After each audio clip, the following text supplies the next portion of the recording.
நம்முடைய கண்களை மூடி நம்முடைய தலைகளை தாழ்த்தி இருந்த வண்ணமாக சிறு ஜெபம் செய்யலாம். அன்பும் இரக்கம் நிறைந்த எங்கள் பரலோக பிதாவே, நாங்கள் விரும்புகிறதற்கும் வேண்டிக் கொள்ளுகிறதற்கும் விண்ணப்பிக்கிறதற்கும் அதிகமான கிரிகளை செய்கிறவரே, உலகத்தின் முடிவு பரியந்தம் இதோ சதா சர்வ நாட்களிலும் நான் உன்னோடு இருக்கிறேன் என்று சொல்லி எழுதப்பட்ட வாக்குத்தத்தத்தின்படி ஆண்டவரே, உம்முடைய பிள்ளைகள் ஒருவரையும் விட்டு விலகாமல் அவர்களுடைய ஜெபங்கள் எல்லாம் கவனிக்க நீர் எங்கள் நடுவில் உலாவுவதற்காக எங்கள் உள்ளத்தின் ஆழங்களிலிருந்து உம்முடைய நாமத்திற்கு நாங்கள் நன்றி செலுத்துகிறோம். நாங்கள் இத்தனை மணி நேரம் காத்திருந்த பொழுதிலும் சற்றும் அசைந்து போகாமல், ஆண்டவரே சற்றும் அயர்வு உண்டாகாமல் உம்முடைய பரிசுத்த பலம் எங்களை தாங்கி பிடிப்பதற்காக ஸ்தோத்திரம். தொடர்ந்து பரிசுத்த ஆவியானவர் எங்கள் மேலே பலன் கொள்ளுவீராக. புதிய காரியங்களை நிறைவேற்றும்படிக்காக உம்முடைய கண்களை எங்கள் மேல் இருத்துவீராக. நீரே ஆண்டவரே நாங்கள் செய்ய வேண்டிய காரியங்களை எங்களுக்கு கற்பித்தருளுவீராக. எங்கள் வாயின் வார்த்தையும் இருதயத்தின் தியானமும் தேவனுடைய சமூகத்தில் அதிக பிரியமாயிருக்க உதவி செய்தருளும். தொடர்ந்து உம்முடைய நாமத்தை மகிமைப்படுத்தும், எங்களை காத்துக்கொள்ளும். இயேசு கிறிஸ்துவின் நாமத்தில் எங்கள் ஜெபங்கள் ஏற்றுக்கொள்ளும் பிதாவே, ஆமென். இந்த அருமையான உபவாச ஜெபத்திற்காக கர்த்தருடைய நாமத்திற்கு நாம் அதிக நன்றி செலுத்த வேண்டும். ஜெபத்திலே பல புதிய பரிமாணங்களை கற்றுக்கொள்ளுகிற காலத்திற்குள் நாம் கடந்து வந்திருக்கிறோம். ஒரு காலத்தில் ஜெபம் பண்ணுவது, 1 மணி நேரம் ஜெபம் பண்ணுவதே நமக்கு அரிதான ஒரு செயலாக இருந்தது. 10 நிமிஷம் ஜெபம் பண்ணுவது நமக்கு அதிக கஷ்டமாக இருந்தது. ஆனால் அதெல்லாம் மாற்றி இன்றைக்கு 12 மணி நேரம் கர்த்தருடைய பாதத்தில் காத்திருந்து ஜெபிக்க ஆரம்பித்திருக்கிறோம். இதுவே பிசாசு 75% அவன் தோற்க ஆரம்பித்து விட்டான் என்பதற்கு அடையாளம். அல்லேலூயா. எப்படின்னா, காலையில 9 மணிக்கு வந்து உட்கார்ந்து இப்போ மத்தியானம் மணி 3:30 மணி ஆக போகிறது, 4 மணி ஆக போகிறது. நாங்கள் கூட இடையிடையில கொஞ்சம் டீ சாப்பிட்டோம், நீங்க பார்த்துருப்பீங்க. கொஞ்சம் தண்ணி குடிச்சோம், கொஞ்சம் இடையில கூட போயிட்டு வந்தோம். ஆனா சில பகுதிகளில் நான் பார்த்து கொண்டே இருக்கிறேன், உட்கார்ந்தவங்க உட்கார்ந்த மாதிரியே இருக்கிறாங்க. ஜெபிக்கிறார்கள், மறுபடியும் அப்படியே உட்கார்ந்து கொள்கிறார்கள். ஒரு சின்ன தண்ணி பாட்டில் வச்சிருக்கிறாங்க. எப்பவாவது தண்ணீர் குடிக்க வேண்டும் என்று நினைப்பு வந்தால் ஒரு மடை குடிச்சிட்டு அப்படியே மறுபடியும் ஜெபத்துல காத்திருக்கிறாங்க. இது பார்ப்பதற்கு ரொம்ப ஆச்சரியமாக இருக்கிறது. அது மாத்திரம் இல்ல, இவ்வளவு மணி நேரம் உட்கார்ந்து காத்திருந்து ஜெபம் பண்ண ஆரம்பிச்சா முகமெல்லாம் தொங்கி போயிடும், அப்படியே ஆன்னு ஆயிடுவாங்க. நான் ஒரு காலத்துல இயேசு கிறிஸ்துவை ஏற்றுக்கொள்வதற்கு முன்பு 1977, 76 ஆகிய வருஷங்கள்ல கல்லூரியில் படித்துக் கொண்டிருந்த காலத்துல ஒரு கம்யூனிஸ்ட் கட்சியில இருந்தேன். பொது உடைமை கட்சியில இருந்து, ஆண்டவர் இல்லை கடவுள் இல்லை அப்படின்னு சொல்ற ஒரு மறுப்பு இயக்கத்தில இருந்து மாணவர் அமைப்புல நாங்க இருந்தோம். அப்போ நாங்க வந்து உண்ணாவிரத போராட்டங்கள் நடத்துவோம். அந்த நாட்கள்ல உண்ணாவிரதங்கள் பண்ணி, காலேஜில் ஸ்ட்ரைக் பண்ணி இதெல்லாம் பண்றது உண்டு. உண்ணாவிரதம் பண்ண போறதுக்கு முன்னால நாங்க என்ன செய்வோம்னா 3 மணி நேரம் என்று ஷிஃப்ட் போட்டுக் கொள்வோம். நாங்க மாணவர்கள் தானே, ஒருவேளை நல்ல கம்யூனிஸ்ட்காரர்கள் வந்து நல்ல உண்ணாவிரதம் பண்றவங்களா இருக்கிறாங்க. ஆனா நாங்கள் பண்ற உண்ணாவிரதம் எப்படின்னு கேட்டீங்கன்னா, வெளியே மாணவர்கள் உட்கார்ந்துரும் போது 4 மணி நேரத்துக்கு ஒரு செட்டு கொஞ்சம் பேர் உட்கார்ந்து பேப்பர் படிச்சுக்கிட்டு இருப்போம். கொஞ்சம் சாப்பிடுன்னு சொன்னோன்னே எந்திரிச்சு உள்ள போயிருவோம், அடுத்த குரூப் உள்ள வந்துருவாங்க. ஷிஃப்ட் முறையில நாங்கள் வந்து உண்ணாவிரதம் பண்ணுவோம். அதெல்லாம் ஒரு காலத்தில் அப்படிலாம் உண்ணாவிரதங்கள் இருந்த காலங்கள் உண்டு. ஆனா இன்னைக்கு உபவாச கூட்டம் அப்படின்னு வரும், அப்படி உண்ணாவிரதம் இருந்தாலே முடிச்சிட்டு அடுத்த நாள் வெளியே வரும்போது சொல்லுவாங்க, என்னப்பா ரொம்ப மெலிஞ்சு போயிட்டியே, பாதி உடம்பாயிட்டியே அப்படின்னு சொல்லுவாங்க. நான் இருக்கிறதே பாதி உடம்பு தான், அதுல இதுல இருந்து இதுக்கு மேல எப்படி பாதி உடம்பு ஆகுறது, பாதி உடம்பாயிட்டியே அப்படின்னு சொல்லுவாங்க. சாதாரண உண்ணாவிரதங்கள் இருந்தா முகமெல்லாம் தொங்கி போயிடும், மாறி போயிடும். ஆனா காலையில 9 மணியில வந்து உட்கார்ந்து ஷிஃப்ட் போடாம நீங்களாகவே ஜெபித்து இவ்வளவு நேரம் காத்து கொண்டிருக்கிற உங்களுடைய முகம் எப்படி இருக்குன்னு கேட்டா, தேவ தூதர்களின் முகத்தை போல பிரகாசிக்குது. நான் சும்மா சொல்றேன், நீங்க நினைப்பீங்க, ஏன்னா உங்க முகத்தை உங்களுக்கு பார்க்க முடியாது. நாங்க இங்க இருந்து பார்த்தா எங்க எல்லாருக்கும் உங்களுடைய முகங்கள் தெரியும், உங்க எல்லாருடைய முகம் எனக்கு தெரியும். உண்மையிலேயே அப்படிதான் இருக்குது. ஏன்னா கர்த்தருடைய வேதம் சொல்லுது, ஒரு நாள்ல 40 நாட்கள் உபவாசம், 40 நாட்கள் கர்த்தருடைய பிரசன்னத்திலே காத்திருந்து ஜெபிக்க மலையின் மேலே அழைக்கப்பட்டார் மோசே. 40 நாள் ஜெபம் பண்ணாராம், இரவு பகலாக. யோசிச்சு பாருங்க, 40 நாள் ஒரு ஆளு ராத்திரி பகலா கண்ணு முடிச்சிருந்தா கண்ணெல்லாம் என்ன ஆகும்? ராத்திரி பகலா ஒருவரோட பேசிக்கொண்டே இருந்தால் அவருடைய முகமெல்லாம் எப்படி இருக்கும்? ராத்திரி பகல் தூங்காம இருந்தா எப்படி இருக்கும்? ஆனா மோசே கீழே இறங்கி வந்த பொழுது அவருடைய முகத்துல ஒரு வெளிச்சம், ஒரு ஒளி இருந்ததாம். அல்லேலூயா. அதான் கர்த்தருடைய பாதத்திலே காத்திருக்கிறதுக்கும் சும்மா உண்ணாவிரதம் இருக்கிறதுக்கும் இடையில உண்டான வித்தியாசம். இன்னைக்கு கர்த்தர் நம்மை பலப்படுத்தி இருக்கிறார், நம்மை உறுதிப்படுத்தி இருக்கிறார். இந்த மன்னார்குடியில, இது மன்னார்குடி தானே, மன்னார்குடியை மறக்க முடியுமா? மன்னார்குடியில திருவாரூர் மாவட்டத்துல, திருவாரூரை மறக்க முடியாது, மன்னார்குடியை மறக்க முடியாது. இந்த மாவட்டத்துல நம்ம இவ்வளவு பேர் திரளாக கூடி வந்து ஜெபிப்பதற்காக காத்திருக்கிறோம். எவ்வளவு பேர் வயசானவங்க இருக்கிறீங்க, வாலிபர்கள் இருக்கிறீங்க, சின்ன குழந்தைகள் உட்கார்ந்து இருக்கிறீங்க. எல்லாரும் பசி மறந்து, தாகம் மறந்து, கண் துஞ்சாமல் கர்த்தருடைய பாதத்தில் காத்திருப்பது சாத்தானுக்கு பயத்தையும் எங்களுக்கு சந்தோஷத்தை உண்டாக்குகிறது. அல்லேலூயா. பிசாசு பயப்பட ஆரம்பித்து விட்டான், ஏற்கனவே பயப்பட ஆரம்பிச்சுட்டான். கர்த்தருடைய பிள்ளைகள் கூட்டம் கூட ஆரம்பித்து விட்டார்கள். தமிழ்நாடு முழுவதும் கூட்டம் கூட்டமா ஜெபம் பண்ண ஆரம்பித்து விட்டார்கள். மழை பெய்தாலும் ஜெபம் பண்றாங்க, வெயில் அடித்தாலும் ஜெபம் பண்றாங்க, குளிர் அடித்தாலும் ஜெபம் பண்றாங்க, பசிச்சாலும் ஜெபம் பண்றாங்க, சாப்பிட்டாலும் ஜெபம் பண்றாங்க. ஒரு தடவை ஜெபம் பண்ண ஆரம்பிச்சுட்டா அந்த ஜெபத்தை முடிக்கவே முடிவதில்லை, நிறுத்தவே முடிவதில்லை. இந்த ஜெபத்தி கொஞ்சம் கொஞ்சம் கொஞ்சம் கொஞ்சமா பற்றி பற்றி பற்றி இன்றைக்கு சபைகளுக்குள்ளெல்லாம் பற்றி எரிய ஆரம்பித்து விட்டது. அல்லேலூயா. சில சபைகள்ல நோட்டீஸ் போட்டிருக்காங்க, பிட் நோட்டீஸ், 12 மணி நேர உபவாச ஜெபம் நம்முடைய சபையிலே நடத்தப்படுகிறது. வாங்க, எவ்வளவு பெரிய மாற்றம் என்று நினைக்கிறீங்க? சபையில ஜனங்கள் உட்கார்ந்து கூடி ஜெபம் பண்றாங்க, சபை போதகர்கள் ஜெபம் பண்றாங்க, முழங்கால் ஊன்றி ஜெபம் பண்றாங்க. நம்முடைய தேசத்திற்காக ஜெபம் பண்ண வேண்டும் என்கிற உணர்வை கர்த்தர் தம்முடைய பிள்ளைகளுக்கு தந்திருக்கிறார். நாம் வாழ்கிற இந்த கடைசி காலம் எப்படிப்பட்டது என்கிறதை குறித்து முதலாவதாக நாம் ஒரு காரியத்தை தெரிந்து கொள்ளணும். இந்த கடைசி காலம் என்பது தேவனுடைய பாதத்துல அதிகமாக ஜெபம் பண்ண வேண்டிய ஒரு காலகட்டம். ஆண்டவராகிய கர்த்தர் கடைசி கால நிகழ்வுகளை பற்றி லூக்கா சுவிசேஷம் 21வது அதிகாரத்தில் சொல்லும் பொழுது, மத்தேயு சுவிசேஷம் 24வது அதிகாரத்தில் சொல்லும் பொழுது ஒவ்வொரு சம்பவமா சொல்லி முடிச்சிட்டு கடைசியில் அவர் சொல்லுகிறார், கடைசி காலத்துல என்னென்னலாம் நடக்கும் சொல்லிட்டு சொல்லுகிறார், இவைகளுக்கெல்லாம் நீங்கள் தப்பி மனுஷகுமாரன் வரும்பொழுது அவர் முன்பாக நிற்க பாத்திரவான்களா எண்ணப்படும்படி எப்பொழுதும் ஜெபம் பண்ணி விழித்திருங்கள் என்று சொன்னார். அல்லேலூயா. ஜெபம் பண்ணி அலர்ட்டாருங்க. நீங்க ஜெபம் பண்ண ஆரம்பிச்சீங்கனாலே ஒரு அலர்ட்னஸ் வந்துடும், ஒரு சோம்பல் போய்விடும். நம்முடைய கண்கள் வெகு துல்லியமாக, வெகு தெளிவாக காரியங்களை விளங்கிக் கொள்ளுகிற ஆற்றல் நிறைந்ததாய் மாறிவிடும். ஜெபிக்கிற கண்களுக்கு அதான் ஒரு விசேஷம் கர்த்தர் தந்திருக்கிறார். ஆகவே கடைசி காலம் என்பது அதிகமாய் ஜெபிக்க வேண்டிய காலம். அதிகமா தேவனுடைய பாதத்துல ஜெபிக்கணும், அதிகமாக ஜெபிங்கள் என்று இயேசுவே ரெக்கமெண்ட் பண்ணி இருக்கிறார். இயேசு பிரெஸ்கிரைப் பண்ணார். அவர் என்ன சொன்னார் நமக்கு? இது காலம் கடைசியா இருக்கிறதுனால நீங்கள் விழித்திருந்து ஜெபம் பண்ணுங்கள், இடைவிடாமல் ஜெபம் பண்ணுங்கள் என்று சொல்லி இருக்கிறார். இடைவிடாமல் ஜெபம் பண்ணணும்னா ஒரே ஜெபத்தை திருப்பி திருப்பி மந்திரம் மாதிரி சொல்லி கொண்டிருக்க முடியாது. ஒருவேளை நம்ம நினைக்கலாம், இயேசு சொல்லி கொடுத்த ஜெபத்தை நம்ம திருப்பி திருப்பி சொல்லலாமோ, அதைத்தான் ஆண்டவர் சொல்றாருன்னு சொல்லி. கர்த்தர் அப்படியே சொன்னதை சொல்லும் அந்த கிளிப்பிள்ளைகள் அவருக்கு தேவையில்லை. இயேசு நமக்கு கற்பித்து கொடுத்திருக்கிற ஜெபம் என்பது ஒரு மாதிரி ஜெபம், ஒரு முன்மாதிரியான ஜெபம். அந்த ஜெபத்துல என்னென்ன மாதிரி அம்சங்கள் எல்லாம் இருக்கிறதோ அதை போன்ற ஒரு ஜெபத்தை நீங்கள் செய்ய வேண்டும் என்பதே அவருடைய எதிர்பார்ப்பு. நம்ம அதை விட்டுட்டு என்ன செய்வோம்னா, அந்த முன்மாதிரியாய் கர்த்தர் கொடுத்த அந்த உதாரண ஜெபத்தையே நாம திருப்பி திருப்பி ஒரு நாள் முழுசும் நாம் எப்படி ஜெபம் பண்ணுவது வந்து கேட்பாங்க. இதான கர்த்தர் நமக்கு சொல்லிக் கொடுத்த ஜெபம், இதையே நாங்க எப்படி இடைவிடாமல் 24 மணி நேரம் ஜெபம் பண்ணுவது அப்படின்னு நம்ம கேட்கலாம். இல்ல, கடைசி காலங்களில் நாம் செய்வது வித்தியாசமான விசேஷமான ஜெபங்கள். ஆகவேதான் காலம் கடைசி ஆகிவிட்டது என்று கர்த்தர் அறிந்த பொழுது இன்றைக்கு ஒவ்வொரு ஜெபத்தில் இருக்கக்கூடிய பல புதிய பரிமாணங்களை நமக்கு வெளிப்படுத்தி காண்பிக்கிறார். கர்த்தர் தம்முடைய காரியங்களை வெளிப்படுத்தி காண்பிக்க ஒவ்வொரு நேரங்களும் தருணங்களும் வைத்திருக்கிறார். அவருடைய அந்த தீர்க்கதரிசிகளின் புஸ்தகத்தில் நீங்கள் வாசித்து பார்த்தால், இந்த சகரியா போன்றவர்கள், தானியேல் போன்றவர்கள், யோவான் போன்றவர்களிடத்தில் இவர் பேசும்பொழுது சில காரியங்களை கர்த்தர் வெளிப்படுத்தி, நாளானது வரும் அளவிற்கும், வரும் அந்த காலம் வரைக்கும் நீ இவைகளை ஒருவருக்கும் வெளிப்படுத்தாதபடி முத்திரை போட்டு வை என்று கர்த்தர் சொல்லுவார். சில காரியங்கள் அப்படி முத்திரை போட்டு வச்சிருப்பாங்க. அதே மாதிரி தான் ஜெபத்தின் ரகசியம் என்பது ஒரு காலத்திலே முத்திரையிடப்பட்டு வைத்திருந்தது. ஆனா இந்த கடைசி காலத்திலேயோ முத்திரைகள் விலக்கப்பட்டு ஜெபத்தினுடைய மர்மங்கள் நமக்கு காண்பிக்கப்படுகின்றன. நாம் எப்படி ஜெபிக்கணும், ஜெபத்துல எத்தனை புதிய புதிய வகைகள் இருக்கிறது, எப்படியெல்லாம் நம்ம கர்த்தருடைய பாதத்திலே மன்றாடணும். ஒரு 15 வருஷம் 20 வருஷத்துக்கு முன்னால தேசத்திற்காக நாங்கள் ஜெபிக்கும் பொழுது இத்தனை பரிமாணங்களோடு நாங்கள் ஜெபித்ததில்லை. தேசத்துல நடக்கிற ஒவ்வொரு நிகழ்வுகளையும் கண்டு நாம் ஜெபித்ததில்லை. பிராங்கா சொல்லணும்னா, ஒருவேளை நீங்க ஜெபிச்சீங்களா இல்லைன்னு தெரியல, நான் போன இடங்கள்ல நான்லாம் அப்படி ஜெபிச்சதில்லை.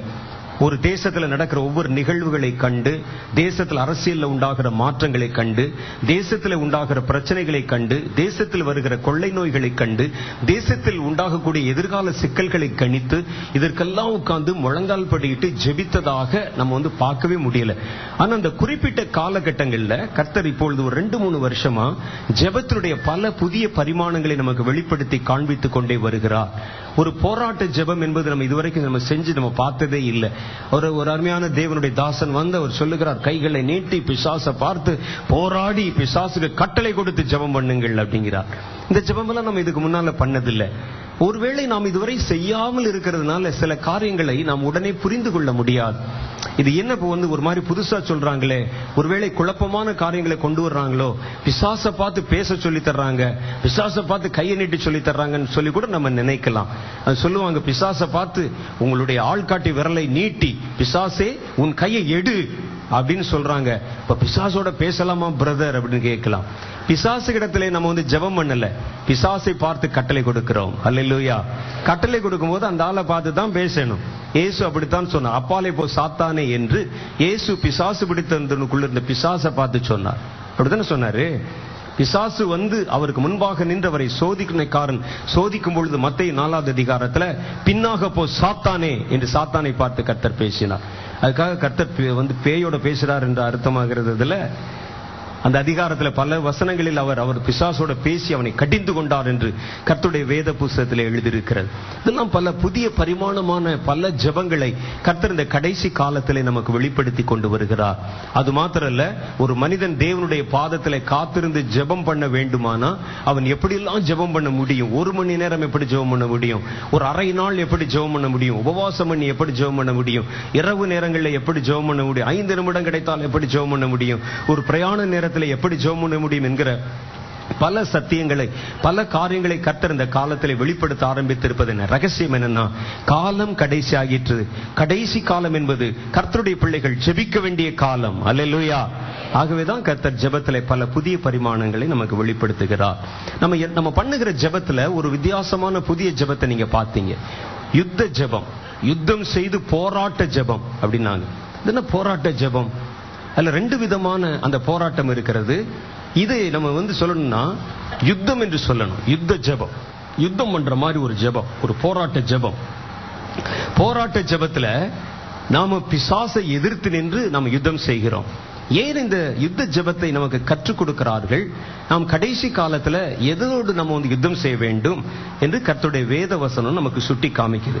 வேதத்துல எபேசியருக்கு எழுதின நிருபம் 6வது அதிகாரத்துல 12வது வசனம் சொல்லுது, ஏனெனில் 6:12 எபேசியர்ல, ஏனெனில் மாம்சத்தோடும் இரத்தத்தோடும் அல்ல, துரைத்தனங்களோடும் அதிகாரங்களோடும் இப்பிரபஞ்சத்தின் அந்தகார லோகாதிபதிகளோடும் வான மண்டலங்களில் உள்ள பொல்லாத ஆவிகளின் சேனைகளோடும் நமக்கு போராட்டம் உண்டு. யார் யாரோட ஒரு சின்ன பட்டியல் போட்டுக்கங்க. ஏன்னா சிலருக்கு யார் எதிரி என்று தெரியாமல் பார்க்கிறவன் எல்லாம் மூக்குல குத்திட்டு இருக்கான். பாருங்க, சவுல் கையில கர்த்தர் ஈட்டியை கொடுத்தது எதற்காக என்று நினைக்கிறீர்கள் நீங்கள்? அந்த பெலிஸ்தீர்களை துரத்துவதற்காக. அவர் யுத்தத்துக்கு போன பொழுது வேதத்துல சொல்லுது, அவர்களுடைய அந்த வீரர்களுக்கு நடுவிலே சவுலுடைய கையிலும் யோனத்தான் கையிலும் தவிர வேறு ஒருவருடைய கையிலும் ஈட்டி இல்லாதிருந்தது. அப்ப ஈட்டிய அந்த காலத்துல ஈட்டி என்பது ஒரு பெரிய வெப்பன். அது எல்லாரும் வச்சிருக்க மாட்டாங்க. சவுல் ராஜா காலத்துல நல்ல விசேஷமா ஒரு நல்ல பட்டை அடிச்சு கொண்டு ஒரு ஈட்டி, 2 ஈட்டி சவுல் கையில வச்சிருந்தாராம். சவுல் அதுவரைக்கும் ஆடு மாடு மேய்த்து கொண்டிருந்தவன், மாடுகளின் பின்னால் ஓடினவன். அவனை கர்த்தர் அழைத்து அவனுடைய கையில ஒரு ஈட்டியை கொடுத்தார். நீ யுத்தம் செய்யணும் அப்படின்னு சொல்லி கர்த்தர் கொடுத்தார். யாரை துரத்துவதற்காக? அந்த பெலிஸ்தீர்களை துரத்துவதற்காக. பெலிஸ்தீர்கள் அந்த நாட்கள்ல இஸ்ரவேல் தேசத்தின் மேல படையெடுத்து அவருடைய விளைச்சல்கள் எல்லாவற்றையும் அறுவடை செய்து கொண்டு கொள்ளையடித்து போனார்கள். அங்க அதை எடுத்துக்கொண்டு மீதி இருந்த வயல்களுக்கு நெருப்பு வைத்து விட்டு போனார்கள். இஸ்ரவேல் தேசத்தை கலங்க பண்ணி கொண்டிருந்தார்கள். அவர்களை எதிர்க்க முடியல. அவருடைய ராணுவம் கட்டுப்பாடான ஒரு ராணுவமாக இருந்தது. அப்ப அந்த நேரத்துல இஸ்ரவேல் தேசத்திலே ராஜா இல்லாமல் இருந்தார்கள். எல்லாரும் சாமுவேல் தீர்க்கதரிசனத்துல போய் கேட்கிறாங்க, ஐயா எங்களுக்கு ஒரு ராஜா வேண்டும். மற்ற தேசங்கள்ல ஒரு யுத்தத்தை நடத்தி செல்வதற்கு, ஜனங்களுக்காக சண்டை செய்வதற்கு, போராடுவதற்கு அரசர்கள் இருப்பதை போல நம்முடைய தேசத்தில் அரசர்கள் வேண்டும் என்று சொல்லி கேட்டாங்க. அப்பொழுது அவர் கர்த்தரிடத்தில் ஜெபம் பண்ண கர்த்தர் சவுலை ராஜாவாக அபிஷேகம் பண்ணினார். அவருடைய கையில ஈட்டியை கொடுத்தார். எதற்காக? இதோ இஸ்ரவேல் ஜனங்களுக்கு விரோதமாக எதிர்த்து வரும் அந்த பெலிஸ்தர் ராணுவங்களுக்கு விரோதமாக நீ நின்று உன்னுடைய ஈட்டி எடுத்து குத்தி சண்டை போடு அப்படின்னு சொல்லி அதுக்காகத்தான் கர்த்தர் ஈட்டியை கொடுத்தார். ஆனால் சவுல் என்ன செய்தான் தெரியுமா? அந்த ஈட்டியை கர்த்தர் அபிஷேகம் பண்ணின தாவீதை துரத்துவதற்காக பயன்படுத்தினான். எப்போ ஒரு மனுஷன் தன்னுடைய கையில கொடுத்த வரம், வல்லமை போன்ற காரியங்களை கர்த்தருடைய பிள்ளைகளை துரத்துவதற்கு பயன்படுத்துகிறானோ, அவன் அப்படி துரத்தும் போது அந்த சவுல் தாவீதை துரத்துவதற்கு அவன் அந்த ஈட்டியை சத்ருக்கு விரோதமாய் திருப்பாம தன் சொந்த சகோதரனுக்கு விரோதமாய் திருப்பினதற்கு என்ன காரணம் தெரியுமா? அவனை ஒரு பொல்லாத ஆவி பிடித்திருந்தது என்று வேத புஸ்தகத்தில் எழுதியிருக்கு. அதனாலதான் அப்படி செய்தான். அவன் ஒரு பொல்லாத ஆவி பிடித்திருந்தது. அந்த பொல்லாத ஆவிக்கு தேவனுடைய ஆவியின் அபிஷேகம் பெற்றவர்களை கண்டால் கோபம் வரும், எரிச்சல் வரும், அவர்களை கொல்ல வேண்டும் என்று தேட வரும், அவருடைய ஜீவனுக்கு சேதத்தை உண்டாக்க வேண்டும் என்கிற ஒரு நினைவு வரும். மனசுக்குள்ள ஏதோ ஒரு பொறாமை, ஏதோ ஒரு கோபம், ஏதோ ஒரு எரிச்சல் அவைகள் வந்து கொண்டே இருக்கும். அவனை பார்த்த பொழுதே காய்மகாரமாய் பார்த்தான் என்று எழுதியிருக்கிறது. அவருடைய முகநாடி வேறுபட்டது என்று எழுதியிருக்கிறது. சவுலுடைய முகநாடி வேறுபட்டதான். அவனை அது முதற்கொண்டு கொல்லுவதற்கு தேடினான். அப்ப அவனுடைய கையிலே கர்த்தர் கொடுத்த அதிகாரத்தை தேவனுடைய பிள்ளைகளை துரத்துவதற்கும், தேவனுடைய பிள்ளைகளுக்கு விரோதமாய் அவைகளை எடுத்து அவைகளை கொண்டு வந்து உபயோகப்படுத்துவதற்கும் எந்த ஒரு மனிதன் கிரியை செய்தாலும் அது அப்பட்டமா வேதம் சொல்லுது, அவர்கள் ஒரு பொல்லாத ஆவியினால் பிடிக்கப்பட்டிருக்கிறார்கள். முதல்ல உங்க கையில கர்த்தர் ஒரு அதிகாரத்தை கொடுத்தா, ஒரு அபிஷேகத்தை கொடுத்தா, ஒரு வல்லமையை கொடுத்தா, நீங்கள் யாருக்கு விரோதமாய் யுத்தம் செய்ய வேண்டும் என்று உங்களுடைய எதிரியை நிர்ணயம் செய்து கொள்ள வேண்டும்.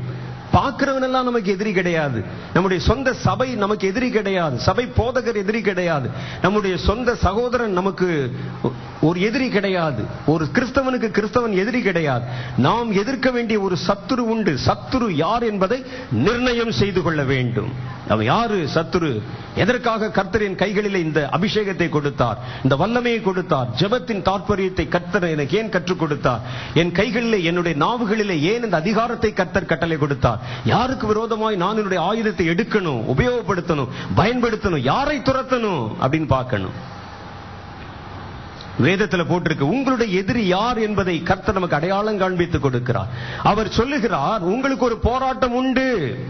அந்த போராட்டம் மாம்சத்தோடும் இரத்தத்தோடும் அல்ல, சபைகளோடும் உன்னுடைய சகோதரர்களோடும் அல்ல, அது மாம்சத்தோடும் இரத்தத்தோடும் அல்ல, துரைத்தனங்களோடும் அதிகாரங்களோடும் இப்பிரபஞ்சத்தின் அந்தகார லோகாதிபதிகளின் ஆவிகளோடும் வானமண்டலங்களில் உள்ள பொல்லாத ஆவிகளின் சேனைகளோடும் நமக்கு போராட்டம் உண்டு. அப்போ உங்களுடைய எதிரி யார் என்பதை தெரிந்து கொள்ளுங்கள்.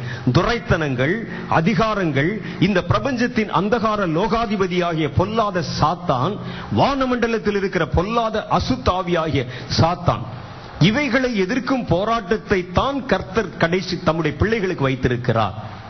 நமக்கு இப்போ எதிரி யாருன்னு தெரிஞ்சிருச்சு. எப்ப போராட வேண்டும்? எப்பொழுதும் போராடி கொண்டே இருக்கணுமா? அந்த சண்டை எப்பொழுது வரும்? நாம் எப்பொழுது நாம் பெற்றிருக்கிற இந்த அதிகாரங்களை பொல்லாத பிசாசுக்கு விரோதமாக நாம் எப்பொழுதெல்லாம் அவைகளை கொண்டு வந்து பிரயோகப்படுத்தணும்? நம்ம கையில பட்டயம் இருக்கிறது என்பதற்காக எப்ப பார்த்தாலும் சண்டை போட்டுக் கொண்டிருப்பதில்லை. ராணுவத்தில் இங்க பாருங்க, மிலிட்டரியில அவருடைய கைகளில் ஆயுதம் இருக்கும். எப்பவும் அவருடைய அந்த தோளிலே துப்பாக்கி தொங்கிக் கொண்டிருக்கும். துப்பாக்கியை கையில கொடுத்து விட்டார்கள் என்பதற்காக சுட்டுக்கொண்டே தெரிவதில்லை. எல்லாரும் அப்படி சுட்டுட்டே இருக்கிறாங்களா? இல்ல. போர் செய்வதற்கு ஒரு காலம் உண்டு. போர் எப்ப செய்யணும்னு சொல்லி ஒரு நேரம் உண்டு. உங்கள் கைகளிலே கர்த்தர் ஆயுதத்தை கொடுத்தது எப்போ நம்ம ஆரம்பிக்கணும் சொல்லுகிறார். முதல்ல யார் நம்முடைய எதிரி என்று காண்பித்து விட்டார். எப்போ நாம் அவனை எதிர்க்க வேண்டும்? அடுத்த வசனம் சொல்லுது பாருங்க, ஆகவே இந்த தீங்கு நாளிலே அவைகளை நீங்கள் எதிர்க்கவும். அப்ப எந்த நாள்ல எதிர்க்கணுமா? தீங்கு நாளில் எதிர்க்கணும். அப்ப தீங்கு நாள்னா எந்த நாளுங்க? கர்த்தருடைய வேதம் சொல்லுது, கடைசி காலம் இருக்கிறது பாருங்க, கடைசி நாட்கள், அதுதான் தீங்கு நாள். உலகம் தோன்றினது முதல் இதுவரைக்கும் சம்பவித்தராத உபத்திரவங்களும் வேதனைகளும் அந்த நாளிலே பெருகி இருக்கும். நீங்க வாழ்ற காலம் கடைசி காலம் என்று நீங்கள் உணர்கிறீர்களோ அப்பதான் நீங்க யுத்தம் செய்ய வேண்டிய காலம். கடைசி காலத்துல என்னென்னலாம் நடக்கும் என்று கர்த்தர் நமக்கு அடையாளம் இட்டு காண்பித்திருக்கிறார். ஜனங்களுக்கு விரோதமாய் ஜனங்கள், ஜாதிகளுக்கு விரோதமாய் ஜாதிகள், எங்கும் பஞ்சம், கொள்ளை நோய்கள், விபத்துகள், விபச்சாரங்கள், வேசித்தனங்கள். நோவாவின் காலத்தில் எப்படி நடந்ததோ மனுஷகுமாரன் வரும் காலத்திலும் அப்படியே நடக்கும். மனிதர்கள் விற்பதும் கொள்வதும் பெண் கொண்டும் பெண் கொடுத்தும் வெள்ளம் தங்களை வாரி கொண்டு போக மட்டும் உணராதிருப்பார்கள் என்று வேதத்தில் எழுதியிருக்கு. அந்த காலங்கள் அதே மாதிரி வருமா? காலம் கடைசியாகிவிட்டது, கொடிதாகிவிட்டது என்று நீங்கள் காணும் பொழுது உங்கள் பட்டயத்தை நீங்கள் ஆயத்தப்படுத்திக் கொள்ளுங்கள். உங்களுக்கு ஒரு யுத்த காலம் நியமிக்கப்பட்டிருக்கிறது. நமக்கு ஒரு யுத்தம் நியமிக்கப்பட்டிருக்கிறது. நமக்கு ஒரு சத்துரு இருக்கிறான். நாம் யாரோட போராடணும்? தீங்கு நாளிலே அவனை நாம் எதிர்க்க வேண்டும் என்று கர்த்தருடைய வேதம் சொல்லுது. இது முதல் நூற்றாண்டு கிறிஸ்தவர்களுக்கே அவர் சொல்லி ஆயத்தப்படுத்திட்டு இருக்கிறாங்க. முதல் நூற்றாண்டு கிறிஸ்தவர்களுக்கே சொல்லிட்டான், தீங்கு நாள் என்று ஒரு நாள் வரும். அது கர்த்தருடைய நாள். கர்த்தருடைய நாள் மகா பெரிய நாள். அது இடுக்கத்தின் நாள், கொடூரமான நாள். அந்த நாட்களிலே பெரிய பலவான்கள் முதற்கொண்டு கதறுகிற நாள். அது மப்பும் மந்தாரமுமான நாள் என்று சொல்லி வேத புஸ்தகத்தில் அந்த நாளை குறித்து ஒரு பெரிய காரியம் சொல்லப்பட்டிருக்கு. இந்த தீங்கு நாள் வரும்பொழுது நீங்கள் பொல்லாத பிசாசுக்கு விரோதமா எதிர்த்து நின்று ஒரு யுத்தத்தை செய்யணுமா? அப்ப நம்முடைய எதிரி யார் என்று தெரிந்து விட்டது. நமக்கு ஒரு பெரிய யுத்தம் என்று ஒன்று வைக்கப்பட்டிருக்கிறது என்று தெரிந்து விட்டது. நாம் எப்ப யுத்தம் செய்ய வேண்டும் என்று தெரிந்து விட்டது. இந்த யுத்தம் நம்முடைய கண்கள் காண மாம்சீகமாய் செய்கிற ஒரு யுத்தம் அல்லவா? இது ஒரு ஸ்பிரிச்சுவல் வார். இது ஒரு ஸ்பிரிச்சுவல் வார்ஃபேர். இதுல நம்ம செய்யக்கூடிய யுத்தம் ஆவிக்குரிய ஒரு யுத்தமா இருக்குதான். ஆகவே நாம் செய்கிற இந்த யுத்தம் முழுவதும் முழங்காலிலே செய்ய வேண்டி இருக்கிறது, கண்ணீரோடு செய்ய வேண்டி இருக்கிறது, ஜெபத்திலே செய்ய வேண்டி இருக்கிறது, நம்முடைய அதிகாரங்களை பயன்படுத்தி செய்ய வேண்டி இருக்கிறது. இந்த யுத்தத்தை தான் கர்த்தர் இந்த கடைசி காலத்துல அங்கே வரப்போகிற கடைசி கால தலைமுறைக்கென்று அவர் ஆயத்தப்படுத்தி வைத்திருக்கிறார். இன்னைக்கு நம்மை சுற்றி நடந்து கொண்டிருக்கிற நிகழ்வுகளை நாம் பார்க்கும் பொழுது நாம் சந்திக்க போகிற யுத்தம் வெகு சமீபித்து வருகிறது. அந்த யுத்தத்தை சந்திக்க போகிறவர்கள் யார் என்ற ஒரு கேள்வி உங்களுக்கு வரும். எதிரி யாருன்னு தெரிஞ்சிருச்சு, எப்ப சண்டை வரும் தெரிஞ்சிருச்சு, யார் சண்டைக்கு போகணும்னு தெரிஞ்சிருச்சு. யார் சண்டைக்கு போகணும் தெரியுமா? கடைசி காலத்தில் வாழ்கிற கடைசி கால தலைமுறை ஆகிய நீயும் நானும் தான் அந்த யுத்தத்திலே போக வேண்டிய யுத்த புருஷர்கள். அல்லேலூயா. ஆகவேதான் கர்த்தர் இந்த நாட்களிலே நீங்கள் அறியாத புதிய காரியங்களை, புதிய யுத்த முறைகளை, புதிய யுத்தத்தின் அந்த சூத்திரங்களை நமக்கு கற்றுக் கொடுத்து கொண்டிருக்கிறார்கள். அல்லேலூயா. அதுக்குதான் இந்த 12 மணி நேர கூட்டம். 12 மணி நேரம் எங்களை ஏங்க இப்படி போட்டு வாட்டணும், ஏன் இப்படி வதக்கணும், ஏன் ஒரே இடத்துல இவ்வளவு வெப்பமான ஒரு இடத்துல ஏன் எங்களை ஒரே இடத்துல அமர பண்ணணும்? மிலிட்டரினா அப்படித்தான் இருக்கும். அல்லேலூயா. மிலிட்டரி என்பது ஏசி வைத்த அறையிலே படுத்து தூங்கி கொண்டு நேரத்துக்கு சாப்பிட்டுட்டு சும்மா நடந்து போகிறது அல்ல. மிலிட்டரியில் இருக்கவங்க கேட்டு பாருங்க, அவர்களுக்கு கொடுக்கிற அந்த ட்ரைனிங் பயிற்சிங்கிறது உடல்ல வருத்தி கஷ்டப்பட்டு காலையில எழும்பி கண் விழித்து காத்திருந்து அப்படியே முழங்கையிலேயே ஊன்றி நடந்து உயரங்களை தாண்டி கீழே பள்ளங்களை குதித்து நீந்தி கடும் குளிர்ல போய் பச்சை தண்ணியில போய் அங்க விழுந்து நீந்தி எல்லாம் ட்ரைனிங் எடுத்து தான் யுத்த புருஷராய் மாற முடியும். சும்மா ஏசி போட்ட காலில் உட்கார்ந்து கொண்டு கொஞ்ச நேரம் என்னங்க பத்தல இன்னும் கொஞ்சம் ஏசி எல்லாம் கையில வைங்கன்னு சொல்லி நம்ம ரொம்ப அலங்காரமா ஜெபம் பண்ணி கொண்டு கடைசி நாட்களில் யுத்தம் வரும் சந்திக்கலாம் என்று நினைக்க கூடாது. யுத்தத்துக்கு ஆயத்தப்படுறவங்க இப்படிதான் 12 மணி நேரம், 24 மணி நேரம், 18 மணி நேரம், அதிகாலை ஜெபம், ராத்திரி ஜெபம், மிட் நைட் ஜெபம், அது நம்முடைய உறக்கத்தை தாண்டின ஒரு ஜெபம், எல்லாம் புது புது வழிமுறைகள் எல்லாம் நம்ம கற்றுக்கொள்ள வேண்டும். சரி, நம்ம எதற்காக நம்ம இந்த யுத்தத்தை, இந்த போராட்டத்தை செய்ய வேண்டும்? எதற்காக போராட்டம்? 3 காரியங்களை குறித்து கர்த்தருடைய வேதம் சொல்லுது. முதல் காரியம் என்னன்னா, வானமண்டலங்களில் இருக்கிற பொல்லாத ஆவிகளின் சேனைகளோடு நமக்கு யுத்தம் உண்டு. அப்படின்னா அந்த ஆவிகளுடைய இருப்பிடமே, அவைகள் இருக்கக்கூடிய இடமே தன்னுடைய ராணுவத்தை, தன்னுடைய ராணுவ கேந்திரத்தை, தன்னுடைய அரசாளுமையை வைத்திருக்கிற இடமே வானமா. வானம், வானமண்டலம் முழுசும் அப்படி இருக்குமா? வானத்தை நீங்கள் அண்ணாந்து பார்க்கிறீர்கள், மேகம் தெரிகிறது, நட்சத்திரம் தெரிகிறது. ஆனா அதுல உங்கள் கண்ணுக்கு தெரியாத எதிரிகள் திரள் திரளாக அங்கே மிதந்து கொண்டிருக்கிறார்கள். அங்கிருந்து அவர்கள் ஆளுமை செய்து கொண்டிருப்பதாக கர்த்தருடைய வேதம் நமக்கு சொல்லுது. அது சொல்லுது, வானமண்டலத்துல பொல்லாத ஆவிகளின் சேனை அப்படித்தானே போட்டிருக்கு. பொல்லாத ஆவின்னு போடல, பொல்லாத ஆவிகளின் சேனை, ஆர்மி. ஆர்மி இருந்துச்சுன்னா கண்டிப்பா அங்க ஒரு ராஜா இருப்பான். ராஜா இருந்தா தானே அங்க ஆர்மி இருக்கும். ராஜா அங்க ஒரு அரசாட்சி இருக்கும். அங்க ஒரு பெரிய பெருந்திரள் கூட்டம் இருக்கும். இவ்வளவு பேர் அந்த வானமண்டலத்தில் இருக்கிறாங்களா? அவர்களோடு நீங்கள் போராட வேண்டும். ஏங்க நாங்க போராடணும்? என் புருஷனோட நான் போராடுறது பத்தாதா? என் மனைவியோட நான் போராடுறது பத்தாதா? என் பிள்ளைகள் பிறந்திருக்கேன் 4 கடங்காரம் மாறி, அதனோடு போராடுறது பத்தாதா? எங்க அன்றாட வாழ்க்கைக்காக நாங்கள் போராடுகிறோமே, அது பத்தாதா? எங்கள் வாழ்க்கையை ஒவ்வொரு நாள் நாங்கள் கடத்துவதற்கு போராடுகிறோமே, அது பத்தாதா? நாங்கள் இதெல்லாம் தாண்டி இதற்கு வானத்துல போய் ஏன் போராட வேண்டும் என்ற ஒரு கேள்வி வரலாம். அவர் சொல்றார், வானத்துல போராடுவதற்கு வானத்திற்கு மேலே இருக்கிற தூதர்களை அவர் அனுப்பி இருக்கலாம். அவர்களை பார்த்து சொல்லலாம், தூதர்களே, உங்களுக்கு ஒரு போராட்டம் கடைசி காலத்தில் இருக்கு, நீங்க போய் வானமண்டலத்தில் போய் நீங்க சண்டை பண்ணணும், அதற்காக நீங்கள் ஆயத்தப்படுங்கள் சொல்லலாம். ஆனா பூமியில் இருக்கிற மனிதர்களான நம்மை பார்த்து சொல்லுகிறார், வானமண்டலத்தில் உங்களுக்கு ஒரு போராட்டம் இருக்கிறது. வானமண்டலத்தில் உங்களுக்கு போராட்டம் இருக்கான். நம்ம போய் வானமண்டலத்தில் எப்படி சண்டை போடுறோம்? ஏன் சண்டை போட வேண்டும்? வானமண்டலத்தில் ஏன் சண்டை போடணும்? வானமண்டலத்தில் இந்த மத்திய வானம் முழுவதும் நிறைந்திருக்கிற பொல்லாத அசுத்த ஆவியை சண்டை போட்டு ஜெயித்து போராடி அவைகளை கீழே விழத்தள்ள வேண்டும். அப்படி ஏன் கீழே விழத்தள்ளணும்னு சொன்னா, வானம் அப்பதான் சுத்தமாகும். ஏன் வானம் சுத்தமாகணும்னு சொன்னா, வானத்திலே ஒரு பெரிய சரித்திரபூர்வமான ஒரு நிகழ்வு நடக்க போகிறது. என்ன நிகழ்வு தெரியுமா? ஆண்டவராகிய இயேசு கிறிஸ்து பரலோகத்தை விட்டு தம்முடைய பிரதான தூதர்களோடும் தம்முடைய பெரிய சேனையோடும் மகிமையின் எக்காலத்தோடும் ராஜாதி ராஜாவாக வானத்திற்கு இறங்கி வருவார். அல்லேலூயா. அப்பொழுது உயிருள்ளவர்களாகிய நாமும் அவரை எதிர்கொண்டு போக புறப்படுவோம். வானத்துல, மத்திய வானத்துல ஒரு மீட்டிங் நடக்குமா? அந்த மீட்டிங் இதுவரைக்கும் நாம் எதிர்பார்த்திருந்தது அதைத்தான். கர்த்தர் தம்முடைய மனவாட்டியாகிய திருச்சபையை அவர் உயிரோடு எழுப்புவார். மரித்த பரிசுத்தவான்கள் உயிரோடு எழும்புவார்கள். கல்லறையில கொண்டு போய் வச்சுட்டு தினம் பால் தண்ணி ஊத்திட்டு வந்தமே, கல்லறை திருநாட்கள்ல மெழுகுவத்தி வச்சமே, எல்லாம் திறந்து அங்கே மரித்தவர்களாய் காணப்பட்டவர்கள், மண்ணோடு மண்ணாய் மக்கி போனவர்கள் புதிய ஒரு சரீரத்தை பெற்றுக் கொண்டவர்களாக ஒரே வினாடியிலே, ஒரே நிமிஷத்திலே, ஒரே இமைப்பொழுதிலே மறுரூபமாக்கப்பட்டு வானத்தை நோக்கி இழுத்துக் கொள்ளப்படுவார்கள். அல்லேலூயா.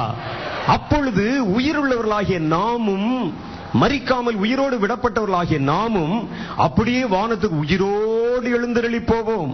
இயேசு கிறிஸ்து எப்படி உயிரோடு வானத்திற்கு எழுந்தருளி போனாரோ அதே போல அவரை விசுவாசிக்கிறவருடைய பிள்ளைகளும் வானத்துக்கு எழுந்தருளி போவார்கள் என்று கர்த்தருடைய வேதம் சொல்லுகிறது. அந்த ஒரு பெரிய மீட்டிங் அங்க நடக்குமா? ஒருவேளை இந்த மைதானம் இதற்கு முன்பாக எப்படி இருந்தது என்று எங்களுக்கு தெரியாது. மன்னார்குடிக்கு நான் இப்பதான் முதல்ல வர்றேன். எனக்கு இந்த ஊர் எங்க இருக்குன்னு தேடி கேட்டு வர்றதுக்கு ரொம்ப நேரம் ஆகி போச்சு. ஆனா இந்த மைதானம் எப்படி இருந்தது என்று எனக்கு தெரியாது. ஆனா ஒரு மீட்டிங் போடணும்னு சொன்ன உடனே என்ன செய்வாங்க? வாலண்டியர்ஸ் இங்க இருக்கிற தேவ பிள்ளைகள் இங்கே ஒரு மீட்டிங் நடக்குதான், தேவனுடைய ஊழியக்காரர்கள் வர்றாங்க, நிறைய விசுவாசிகள் வர்றாங்க, நிறைய கிறிஸ்தவர்கள் இந்த இடத்துல கூட போறாங்க. ஆகவே இந்த இடத்துல முள் மரங்கள் இருக்கலாம், புல் இருந்திருக்கலாம், ஒருவேளை தண்ணி இருந்திருக்கலாம், களிமண் பிடித்திருக்கலாம், ஏதோ ஒன்று இருந்திருக்கலாம். உடனே என்ன செய்றாங்க? ஜேசிபி யந்திரங்களை கொண்டு அதை சமதளப்படுத்துறாங்க. ஒரு மீட்டிங் நடக்கணும்னா அப்படித்தானே? உடனே இந்த இடம் முழுவதும் சுத்தப்படுத்துறாங்க, அந்த இடம் முழுவதும் ஆயத்தப்படுத்துறாங்க. எதற்கு? ஊழியக்காரர்களும் விசுவாசிகளும் கர்த்தருடைய பிள்ளைகளும் ஒன்றா சந்திக்க போறாங்களா? நீங்களும் நாங்களும் சந்திக்கிறதுக்கே இவ்வளவு பெரிய ஆயத்தம் நடக்குமானா, நாமும் ஆண்டவராகிய இயேசுவும் சந்திக்க வேண்டுமானால் எவ்வளவு பெரிய ஆயத்தம் நடத்தப்பட வேண்டும்? அதுதான் கர்த்தருடைய வேதம் சொல்லுது. கர்த்தராகிய தேவன் தம்முடைய தூதர்களோடு இறங்கி வருவார். அவர் வானத்தை விட்டு இறங்கி வருவார். வானமண்டலம் முழுவதும் அவருக்கு வேண்டும். அவர் சொல்றார், வானமண்டலம் முழுசு வேணும். அதில் இருக்கிற பொல்லாத பிசாசுகளோடு நம்ம போராட வேண்டும். அவைகளை கீழே தள்ள வேண்டும். அவைகளுடைய அதிகாரங்களை பகிஷ்கரிக்க வேண்டும். அதை சுத்திகரிக்க வேண்டும். இந்த பொறுப்பை யாரிடத்தில் கொடுக்க போகிறீர் ஆண்டவரே? மிகாவேல் தூதன் கேட்கிறார், யாரிடத்தில் கொடுக்க போகிறீர்? கர்த்தர் சொல்லுகிறார், ஒரு பெரிய தேவ தூதர்கள் கேட்கிறாங்க, ஒளியின் தூதர்கள் கேட்கிறார்கள். அந்த இடத்துல பட்டயத்தை உருவின தூதர்கள் கேட்கிறாங்க, யாரை அனுப்ப போகிறீர்? கர்த்தர் சொல்லுகிறார், இந்த அதிகாரத்தை பூமியிலே வாசம் பண்ணுகிற கடைசி கால சபைக்கும் கடைசி கால விசுவாசிகளுமான அவர்கள் கைகளிலே கொடுக்க போகிறேன். ஆகவேதான் அதை கேட்டு பவுல் எழுதுகிறார். எவ்வளவு பெரிய ஸ்லாகியத்தை கர்த்தர் நமக்கு கொடுத்திருக்கிறார் பாருங்கள். தூதர்களுக்கு கொடுக்காத ஒரு பாக்கியத்தை, வானமண்டலத்தில் இருக்கிற பொல்லாத ஆவிகளின் சேனைகளோடு சண்டை செய்து அவைகளை ஜெயித்து கீழே தள்ளுகிற ஒரு வேலையை உங்கள் கைகளிலே, சபையின் கைகளிலே, கர்த்தருடைய பிள்ளைகளின் கைகளிலே தேவன் தந்திருக்கிறார். ஆகவேதான் சொன்னார், வானமண்டலத்தின் பொல்லாத ஆவிகளின் சேனைகளோட உங்களுக்கு போராட்டம் உண்டு. இரண்டாவது பாருங்க, அடுத்து நாம் யாரோடு கூட போராட வேண்டும்? எதற்கு போராட வேண்டும்னா, இந்த பிரபஞ்சத்தின் லோகாதிபதிகளின் ஆவிகள், உலகத்தில் இருக்கக்கூடிய பொல்லாத ஆவிகள், இந்த ஆவிகளின் சேனைகளோடும் நமக்கு போராட்டம் உண்டு. இந்த உலகம் கர்த்தராகிய தேவன் மனிதருடைய கைகளிலே கொடுத்தார். அவர் யார் கையில கொடுத்தாரு? இந்த உலகத்தை கர்த்தர் சாத்தானுக்கு என்று படைக்கவில்லை. அவர் இந்த உலகத்தை படைத்த பொழுது, ஆதியாகம புஸ்தகம் 1ஆம் அதிகாரம் சொல்லுகிறது, கர்த்தர் ஒவ்வொன்றையும் பார்த்து பார்த்து பார்த்து பார்த்து பார்த்து உருவாக்கினாராம். அவர் தான் உண்டாக்கின எல்லாவற்றையும் அந்த நாள் சாயந்தரத்திலே பார்த்தார். தாம் உண்டாக்கின எல்லாம் நல்லது என்று கண்டார். அப்படிதான் வசனம் போட்டிருக்கு. நல்லது என்று கண்டார். எதற்கு நல்லது என்று கண்டார்? யாருக்கு நல்லது என்று கண்டார் அப்படின்னா, தான் படைத்து வாழ வைக்க போகிற மனிதனுக்கு நல்லது என்று கண்டார். கர்த்தர் அப்படித்தான் தம்முடைய பிள்ளைகளை நேசிக்கிறவர். அவர்களுக்கு தாமே நேரடியாய் வந்து, அவர் அந்த பூமியை உண்டாக்கின பொழுது பாருங்க, ஒரு தூதர்களை அனுப்பி அதை உண்டாக்கவில்லை. வேறு எதையும் உண்டாக்கி அவர் அனுப்பவில்லை. யாரையோ 4 வேலையாட்களை அனுப்பி பூமியை உருவாக்கி வைங்க, நான் என்னுடைய சாயலின்படி ரூபத்தின்படி மனுஷனை உண்டாக்க போகிறேன், அவங்க கையில கொடுக்க போறேன்னு சொல்லி கர்த்தர் அவங்க கையில கொடுத்து அனுப்பல. தாமே நேரடியாக இறங்கி வந்து தாமே பார்த்து பார்த்து பார்த்து பார்த்து செய்ததாக்கும் இந்த பூமி. அப்படித்தானே வசனம் போட்டிருக்கு. தாமே பார்த்து பார்த்து செய்தார். தம்முடைய வாயின் வார்த்தையினால் உண்டாக்கினார். உண்டாக கடவது என்று சொன்னார், அது உண்டாகி தீர்ந்தது. கர்த்தர் தம்முடைய பிள்ளைகளை அவ்வளவு நேசித்தார். ஆதாமை நேசித்தார். அவர் தான் உருவாக்க போகிற ஏவாளை நேசித்தார். அவர்களுக்காக பார்த்து பார்த்து செய்தார். ஆனா ஒரு ரகசியம் உங்களுக்கு தெரியுமா? அவர் ஆதாமை விட, ஏவாளை விட உங்களையும் என்னையும் தான் அதிகமாய் நேசிக்கிறார். எப்படி அப்படின்னு கேட்பீங்க. நீங்க சும்மா சொல்றீங்க ஐஸ் வைக்கிறதுக்காக. முதல்ல மீட்டிங் ஆரம்பிக்கும் போது சொன்னீங்களே, எங்க முகமெல்லாம் ஜிலு ஜிலுன்னு இருக்குன்னு, அது மாதிரி சும்மா பொய் சொல்றீங்க அப்படின்னு. அப்பவும் பொய் சொல்லல, இப்பவும் பொய் சொல்லல.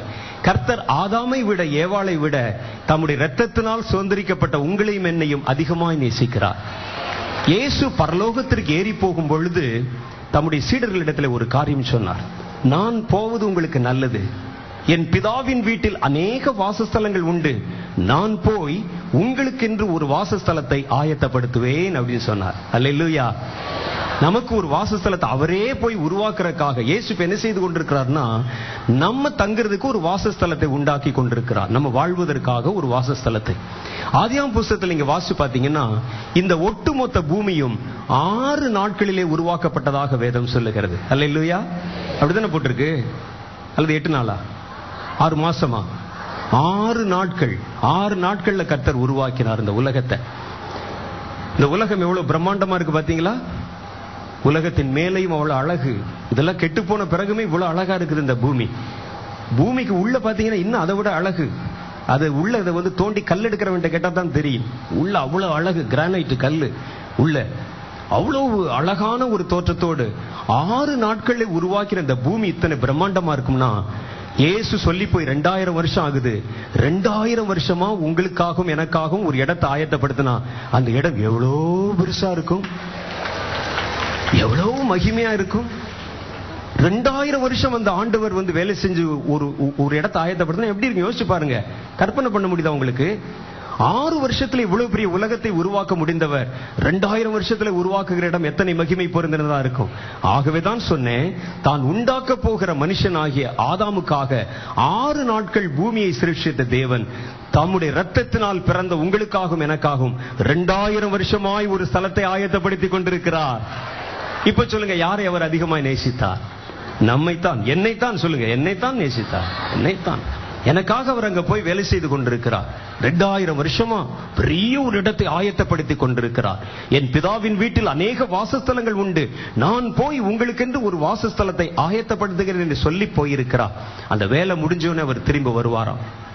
வரும்பொழுது சரி, அது ஒரு பக்கம் இருக்கட்டும். இந்த பூமியை கர்த்தர் மனுஷனுக்காக உருவாக்கி அது ஒவ்வொன்றையும் நல்லது நல்லது என்று பார்த்து பார்த்து கண்டு அதை உருவாக்கின பூமியை அவர் ஆதாம் கைகளிலே கொடுத்தார். பூமி ஆண்டு கொள்ளுங்கள் என்று சொல்லி அவன் கைகளை கொடுத்தார். வேதம் சொல்லுது, கர்த்தர் பூமியையோ மனுபுத்திரருக்கு கொடுத்தார். அப்படித்தானே போட்டிருக்கு, நமக்கு கொடுத்தார். ஆனா மத்தேயு சுவிசேஷம் 4வது அதிகாரத்துல பார்க்கிறோம், பிசாசானவன் இயேசு கிறிஸ்துவுக்கு முன்பாக நின்று சொல்லுகிறான், என்னை தாழ விழுந்து நீ பணிந்து கொண்டால் இந்த பூமியும் அதனுடைய நிறைவும் யாவும் நான் அதை உனக்கு தருவேன். இவைகள் எல்லாம் எனக்கு கைகளிலே கொடுக்கப்பட்டிருக்கிறது. நீ என்னை தாழ விழுந்து பணிந்து கொண்டால் இவைகள் எல்லாம் உனக்கு சொந்தமாகும் என்று அவன் சொல்லுகிறதை பார்க்கிறோம். அப்படின்னா கர்த்தர் மனுஷன் கையிலே பூமியை கொடுத்தாரு. ஆனா இப்போ இந்த இடத்துல டயலாக் மாறுது. பிசாசு சொல்றான் என் கையில கொடுக்கப்பட்டிருக்குன்னு சொல்றான். அப்ப இடையில என்னமோ ஒன்று நடந்திருக்கிறது. கர்த்தரிடத்திலே பிசாசு எது ஒன்றையும் பெற்றுக்கொள்ளவே முடியாது. நல்லா யோசிச்சு பாருங்க. உங்களுக்கு கர்த்தரிடத்துல பெற்றுக்கொள்றதுக்கு பல வழிகள் இருக்கிறது. ஜெபம் பண்ணா கிடைக்கும், உபவாசம் பண்ணா கிடைக்கும், நமக்கு ஆண்டவர்கிட்ட போராடி கேட்டால் நமக்கு கிடைக்கும். ஆனால் சாத்தான் என்ன செய்தாலும் அவனுக்கு எதுவுமே கிடைக்காது. அப்படித்தானே? சாத்தான் எதையும் ஒன்றையும் பெற்றுக்கொள்ளவே முடியாது ஆண்டவரிடத்துல இருந்து. ஆனா சாத்தான் சொல்லுகிறான், என்னுடைய மகிமை பார்த்தாயா? நான் போட்டிருக்கிற நகையை பார்த்தியா? என் கையில் இருக்கிற பூமியும் அதனுடைய நிறைவையும் பார்த்தியா? கட்டிடங்களை பார்த்தையா? மலையை பார்த்தையா? கடலை பார்த்தியா? இங்க இருக்கக்கூடிய எத்தனை ஐஸ்வர்யங்களை பார்த்தாயா? திரளான ஐஸ்வர்யங்களை பார்த்தாயா? இவைகள் எல்லாம் எனக்கு கையளிக்கப்பட்டிருக்கிறது. நான் எனக்கு இஷ்டமானவர்களுக்கு அதை கொடுப்பேன், இஷ்டமில்லாதவரிடத்தில் அவைகளை எடுத்துக் கொள்ளுவேன். நீ என்னை தாழ விழுந்து பணிந்து கொண்டால் இவைகள் எல்லாம் நான் உனக்கு தருவேன் என்று ஆண்டவருக்கு முன்னால நெஞ்ச நிமித்தி பேசுறாங்க. ஆண்டவர் அதை குறித்து ஒண்ணுமே சொல்லல. இல்லப்பா உன் கையில கொடுக்கல, மனுஷன் தான் கொடுக்கணும், ஒண்ணுமே சொல்லல. பின்னாக போ சாத்தானே, உன் தேவனாகிய கர்த்தர் ஒருவரையே பணிந்து அவருக்கே ஆராதனை செய்வாயாக என்று எழுதியிருக்கிறதே நான் சொன்னார் ஒழிய அவர் ஒன்னும் சொல்லல. ஏன்னா உண்மை நிலைமை அதுதான். பிசாசுடைய கையில் அதெல்லாம் கொடுக்கப்பட்டிருக்கு. யார் கொடுத்தது? அதை தேவன் கொடுக்கவில்லை. இன்னைக்கு பிசாசுடைய கையில எது எதெல்லாம் இருக்கிறதாக நீங்கள் காண்கிறீர்களோ அதெல்லாம் நமக்கு சொந்தமானது, நம்ம கையில் இருக்க வேண்டிய பொருள்கள். இந்த பூமி அவன் சொன்னானே, நம்மகிட்ட இருந்து அவன் வாங்கி கொண்டான், அதை திருடி கொண்டான், பிக் பாக்கெட் அடித்துக் கொண்டான். சாத்தான் கையில் இன்னைக்கு பவர் இருக்குன்னு சொல்றீங்களே, அந்த பவர் எல்லாம் கர்த்தருடைய பிள்ளைகளான உங்களிடத்திலிருந்து போனதுதான். சாத்தானுடைய கையில் இன்னைக்கு நிறைய அதிகாரம் இருக்கிறது, நிறைய பணம் இருக்கிறது, நிறைய ஆஸ்தி இருக்கிறது, நகை இருக்குன்னு சொன்னீங்களே, அதெல்லாம் மனுஷன் கையிலிருந்து போனதுதான். பிசாசு தேவனிடத்தில் ஜெபம் பண்ணி எதையும் வாங்க முடியாது. அவன் வாங்கிக் கொள்வதற்கும் தன்னை உயர்த்தி கொள்வதற்கும் ஒரே ஒரு வழி இருக்கிறது. மனுஷனை ஏமாற்றி, மனுஷனை வஞ்சித்து, மனுஷனிடத்திலிருந்து திருடி அவன் வைத்திருக்கிறதை தான் எடுத்துக்கொண்டுதான் அவன் தன்னை உயர்த்தி கொள்ள முடியுமே ஒழிய வேறு ஒன்றினாலும் அவன் அதை பெற்றுக்கொள்ள முடியாது என்று கர்த்தருடைய வேதம் சொல்லுகிறது. ஆகவேதான் திருடன் திருடவும் கொல்லவும் அழிக்கவும் வருகிறானே அல்லாமல் வேறு ஒன்றுக்கும் உன்னிடத்திலே வரமாட்டான்.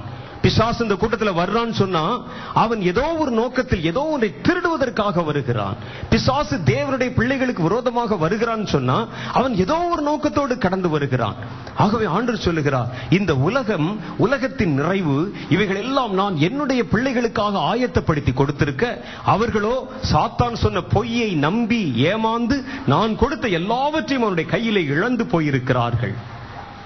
மறுபடியும் நான் திரும்பி வரும் பொழுது இந்த பூமியை அவர்கள் எனக்கு சுதந்திரமா மாத்தணும். ஏன்னா இயேசு கிறிஸ்து மறுபடியும் இரண்டாம் வருகையாக இந்த பூமியில இறங்கி வந்து 1000 வருடம் இந்த பூமியில அரசாளுமை செய்ய போகிறார். அல்லேலூயா.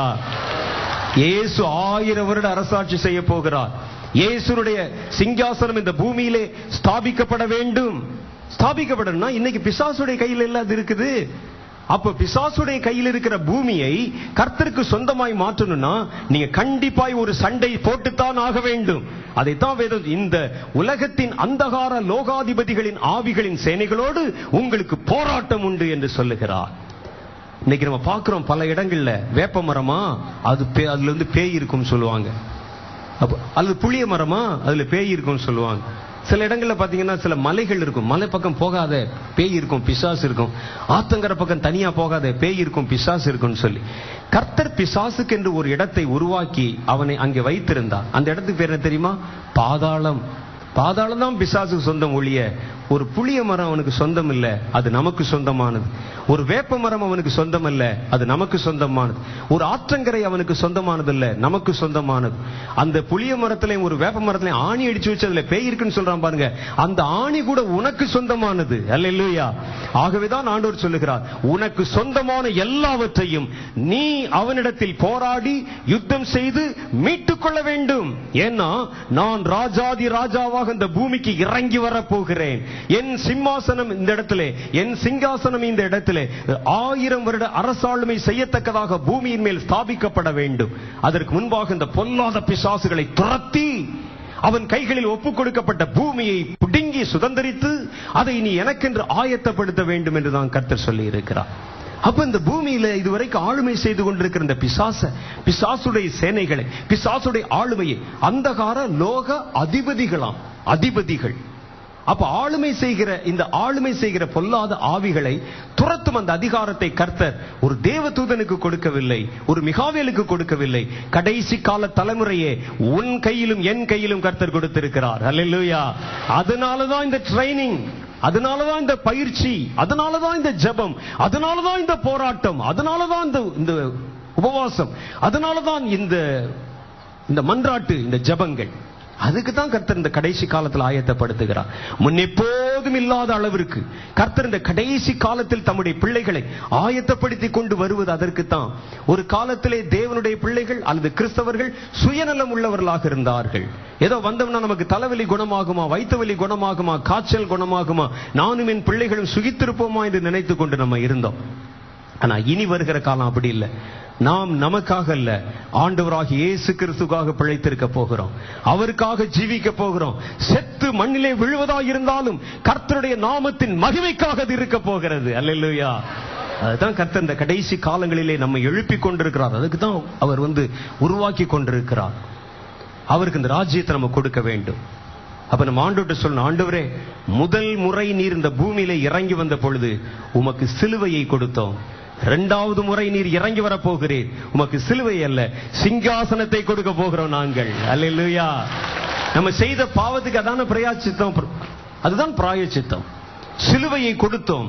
இயேசு சொன்ன, நரிகளுக்கு குழிகளும் ஆகாயத்து பறவைகளுக்கு கூடுகளும் உண்டு, ஆனால் மனுஷகுமாரனுக்கோ தலை சாய்க்க இடமில்லை என்று சொன்னார். எவ்வளவு பெரிய ஒரு சோகமான ஒரு வசனம் என்று யோசிச்சு பாருங்கள். அவர் தமக்கு சொந்தமானதில் வந்தார், சொந்தமானவர்களோ அவரை ஏற்றுக்கொள்ளவில்லை. சாதாரணமா படிக்கிறோம், சொந்தக்காரர்கள் நம்ம ஏற்றுக்கொள்ளாம அவமானப்படுத்தினா அது மாதிரி ஒரு பெரிய இன்சல்டேஷன் கிடையவே கிடையாது. நமக்கு சொந்தமான வீடு, நம்ம படைத்த வீடு, நம்ம உருவாக்கின வீடு, நாம உருவாக்கின மனிதர்கள், அவர் தமக்கு சொந்தமானதில் வந்தார். எல்லா ரைட்ஸ் எனக்கு இருக்குது. ஆனா சொந்தமானவர்களோ அவரை ஏற்றுக்கொள்ளவில்லை. இயேசு ஏற்றுக்கொள்ளலையா. முதல் முறை வந்த பொழுது அவமானங்களை சந்தித்தார்.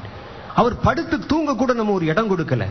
6 நாள் நமக்காக அவர் தன்னுடைய எல்லா வல்லமைகளையும் உபயோகப்படுத்தி பார்த்து பார்த்து பார்த்து நல்லது நல்லது நல்லது என்று பார்த்து படைத்து கொடுத்த பூமியில அந்த இயேசு கிறிஸ்து இறங்கி வரும் பொழுது அவர் தலை சாய்ப்பதற்கு இடம் கொடுக்கலையாம். அவர் வாய் திறந்து அவரே வாய் விட்டு சொல்ற மாதிரி வச்சுட்டோம் பாருங்க. நான் உங்க வீட்டுக்கு வரேன், உட்கார்ந்து இருக்கிறேன், அப்படியே நீங்க பேசிக்கிட்டே இருக்கிறீங்க, கடைசியில் சொல்றேன் பசிக்குது ஏதாவது சாப்பிட கொடுங்கன்னு. ஐயோ ஒண்ணுமே கொடுக்கலையான்னு சொன்னா அது எப்படி இருக்கும்? இயேசு தன் வாயை திறந்து சொல்லுகிறார், நரிகளுக்கு குழிகளும் ஆகாயத்து பறவைகளுக்கு கூடுகளும் உண்டு, மனுஷகுமாரனுக்கோ தலை சாய்க்க இடமில்லை என்றார். அது யாரோ ஒருத்தரா, எங்கேயோ விருந்தாளியா வந்தவரா? இல்ல, தனக்கு சொந்தமானதில் வந்தார், சொந்தமானவர்களோ அவர் ஏற்று வாய் திறந்து சொல்லிட்டார். அவர் அப்படி இயேசுவை இன்சல்ட் பண்ணி அவமானம் பண்ணி துப்பி குட்டி காரியுமிழ்ந்து அவரை ஒரு கேலி பொருளாய் மாற்றி சிலுவையிலே அறைந்து மனிதகுலம் சம்பாதித்துக் கொண்ட சாபத்தை, நம்ம செய்த அந்த பெரிய பாவத்திற்கு பிராயச்சித்தத்தை கர்த்தர் கடைசி கால தலைமுறையே உன் கையிலும் என் கையிலும் அவர் வைத்திருக்கிறார். நீங்க ஆண்டவர்கிட்ட சொல்லணும், ஆண்டவரே, நீர் உமக்கு சொந்தமான உம்முடைய ஜனங்கள் நடுவில் இறங்கி வந்த பொழுது, பூமியிலே இறங்கி வந்த பொழுது, நாங்கள் நரிகளுக்கு கூட குழிகளையும் கூடுகளையும் கொடுத்தோம், உமக்கு தலை சாய்க்க கூட இடம் கொடாமல் நாங்கள் போய்விட்டோம். நீர் தலை சாய்ப்பதற்கு கடைசியில சிலுவையில தான் ஒரு இடத்தை கொடுத்தோம், உங்களுக்கு சிலுவையை கொடுத்தோம். ஆனா எங்க தலைமுறை அப்படிப்பட்டதல்ல. நாங்கள் உம்முடைய ரத்தத்திலே பிறந்தவர்கள், உம்முடைய ரத்தத்திலே நாங்கள் சுகித்திருக்கிறவர்கள், உம்முடைய ரத்தத்தை சுவாசிக்கிறவர்கள், உம்முடைய ரத்தத்திலே எங்களை கழுவி கொண்டவர்கள், ரத்தத்திலே அடையாளமிடப்பட்டவர்கள். நீர் இறங்கி வரும் பொழுது சிலுவையை அல்ல சிங்காசனத்தை உமக்கு தரப்போகிறோம் என்று கர்த்தரிடத்தில் சொல்ல போகிறோம். அல்லேலூயா. அதற்காகத்தான் கடைசி கால தலைமுறையே கர்த்தராகிய தேவன் உன்னை தேர்ந்தெடுத்திருக்கிறார். அப்ப எப்படி நீ கொடுக்க போற? பூமி முழுவதும் பொல்லாத கிரிகளினாலும் பிசாசின் கிரிகளினாலும் நிறைந்திருக்கிறதே. அப்ப ஆண்டவர் சொல்லுகிறார், பூமியில உங்களுக்கு ஒரு போராட்டம் உண்டு, நீங்கள் போராடணும். பொல்லாத பிசாசின் அதிகாரங்களை எங்கெங்கெல்லாம் காண்கிறீர்களோ அவைகளை காண்கிற இடத்தெல்லாம் நீங்கள் தலைகுப்புற விழ பண்ண வேண்டும். அவன் அதிகாரங்களை நீங்கள் அவன் கைகளிலிருந்து உரித்து எடுத்துக் கொள்ள வேண்டும். அந்த பொல்லாத பிசாசு ஒரு காலத்தில், துவக்க காலத்தில் காட்டப்பட்ட பொழுது மிதிக்கப்பட்ட பிரேதத்தை போல கல்லறை குழிகளுக்கு அடியிலே நீ படுத்து கிடந்தாயே என்று ஏசாயா 14வது அதிகாரத்தில் எழுதியிருக்கிறதே, அதே நிலைமைக்கு அவன் மறுபடியும் திரும்பி கடந்து வர வேண்டும். அதை நீதான் செய்ய வேண்டும் என்று கர்த்தர் விரும்புகிறார். அதுக்குத்தான் கர்த்தர் நம்மை அழைத்திருக்கிறார். நாம் கர்த்தரிடத்திலே கர்த்தருக்காக யுத்தம் செய்ய பிறந்தவர்கள், போராட பிறந்த தலைமுறை. மூன்றாவது காரியம், நமக்கு இருக்கக்கூடிய மிக பிரதானமான ஒரு பணி என்னவென்று கேட்டால், கர்த்தருடைய திருச்சபையை பாதுகாக்கிற பணி. கர்த்தருடைய திருச்சபை. கர்த்தர் இந்த பூமிக்கு ஏன் வருகிறார் தெரியுமா? உங்களையும் என்னை சந்திப்பதற்காக மாத்திரமல்ல, கர்த்தர் இந்த பூமியில அரசாளுமை செய்வதற்கு மாத்திரமல்ல, தன்னுடைய மனவாட்டியை தம்மோடு சேர்த்துக் கொள்வதற்காக கடந்து வருகிறார். அல்லேலூயா. அவருடைய சபையை, திருச்சபை அவர் அழைத்து கொண்டு போக வருகிறார். நல்லா பாருங்க, திருச்சபை கர்த்தருடைய மனவாட்டி, மனைவி என்ற அர்த்தத்திலே சொல்லப்பட்டிருக்கிறது. கணவர் பரலோகத்தில் இருக்கிறாரு, மனைவி பூமியில இருக்கிறா, பூமியோ பிசாசுக்குள்ள இருக்குது. அப்படியான அந்த மனைவிக்கு எத்தனை ஆபத்து இருக்கும் என்று யோசித்து பாருங்கள். எவ்வளவு ஆபத்து இருக்கும்? இங்க இருக்கிற இந்த ராஜாவுக்கும் பரலோகத்தில் இருக்கிற ராஜாவுக்கும் சண்டை. இவன் பிசாசு, அவர் தேவன். ரெண்டு பேருக்கும் சண்டை ஆகாது. ஆனா அவருடைய மனைவி இவனுடைய எல்லைக்குள்ளே உள்ளே இருக்கிறாள். அப்ப அவளுக்கு எவ்வளவு ஆபத்து இருக்கும்? சும்மா கைதட்டி அவள் பாட்டு பாடி கொண்டிருக்க முடியாது. அவளை சுற்றிலும் எப்பொழுதும் பிரச்சனைகள், எப்பொழுதும் போராட்டம். அவளை எப்படியாவது கெடுத்து விடுவதற்கு, அவளை சீர்குலைத்து விடுவதற்கு, அவளை கர்த்தரிடத்திலே சேர ஒட்டாமல் விட பண்ணுவதற்கு என்னென்ன வழிகள் இருக்குமோ அவைகள் எல்லாம் சாத்தான் யோசித்துக் கொண்டிருப்பான். அதான் நடக்கும். அப்படித்தானே? பொல்லாத வில்லனுடைய கோட்டைக்குள்ளே கதாநாயகி மாட்டிக்கொண்டு அப்படி இருக்கும், அது மாதிரி தான் இருக்கும். அதான் சபையினுடைய நிலை. இயேசு கிறிஸ்து மறுபடியும் திரும்ப வருவது தம்முடைய இரத்தத்தினால் சம்பாதித்துக் கொண்ட சபையை கொண்டு போவதற்காக வருகிறார். அல்லேலூயா. அதனாலதான் சபையை குறித்து நம்ம பக்தி வைராக்கியம் கொள்ளுகிறோம். முதல்ல பேசும்போது சொன்னாங்க, ஒரு நிகழ்ச்சி நடத்தினோம். அது ஜெப நிகழ்ச்சி, ஒரு நிகழ்ச்சி நடக்கிறது அங்க. அடுத்தது என்ன அப்படின்னு ஒரு ஏஞ்சல் டிவில ஒரு ப்ரோக்ராம்.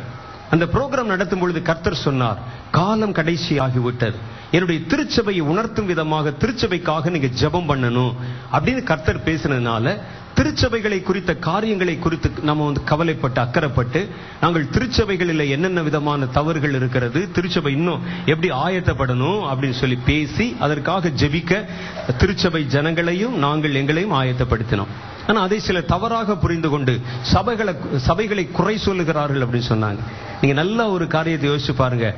ஒரு உண்மையான எந்த ஒரு கிறிஸ்தவனும் சபையை குறை சொல்ல முடியாது, சபையை குறை சொல்லவும் கூடாது. அல்லேலூயா. ஏன் தெரியுமா? சபை என்பது கடவுளுடைய மனைவி, மனவாட்டி என்று எழுதப்பட்டிருக்கிறது. நான் கடவுளுடைய பிள்ளையா இருந்துட்டு, நான் என்னுடைய அப்பாவுக்கு பிள்ளையா இருந்துட்டு அவருடைய மனைவியை பார்த்து குறை சொல்லுவானா?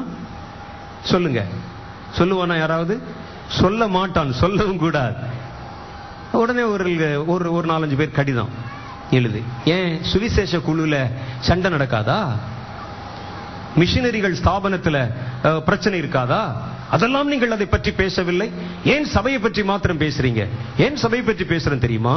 இயேசு கிறிஸ்து மறுபடியும் பூமிக்கு இறங்கி வரும் பொழுது இங்கே மிஷினரி ஸ்தாபனங்களை அழைத்துக் கொண்டு போவதற்காக வரவில்லை, சுவிசேஷ ஸ்தாபனங்களை அழைத்துக் கொண்டு போவதற்காக வரவில்லை, மிஷினரிகள் ஏற்படுத்தி வைத்த பள்ளிக்கூடங்களின் நிர்வாகங்களையும் கொண்டு போவதற்காக வரவில்லை. இயேசு கிறிஸ்து தம்முடைய சபையை கூட்டிக் கொண்டு போவதற்காக வருகிறார். அதனாலதான் நாங்கள் அதை குறித்து பேசுகிறோம். அது கர்த்தருடைய மனவாட்டி, எங்களுக்கு அதுல பங்கு இல்லாம கிடையாது.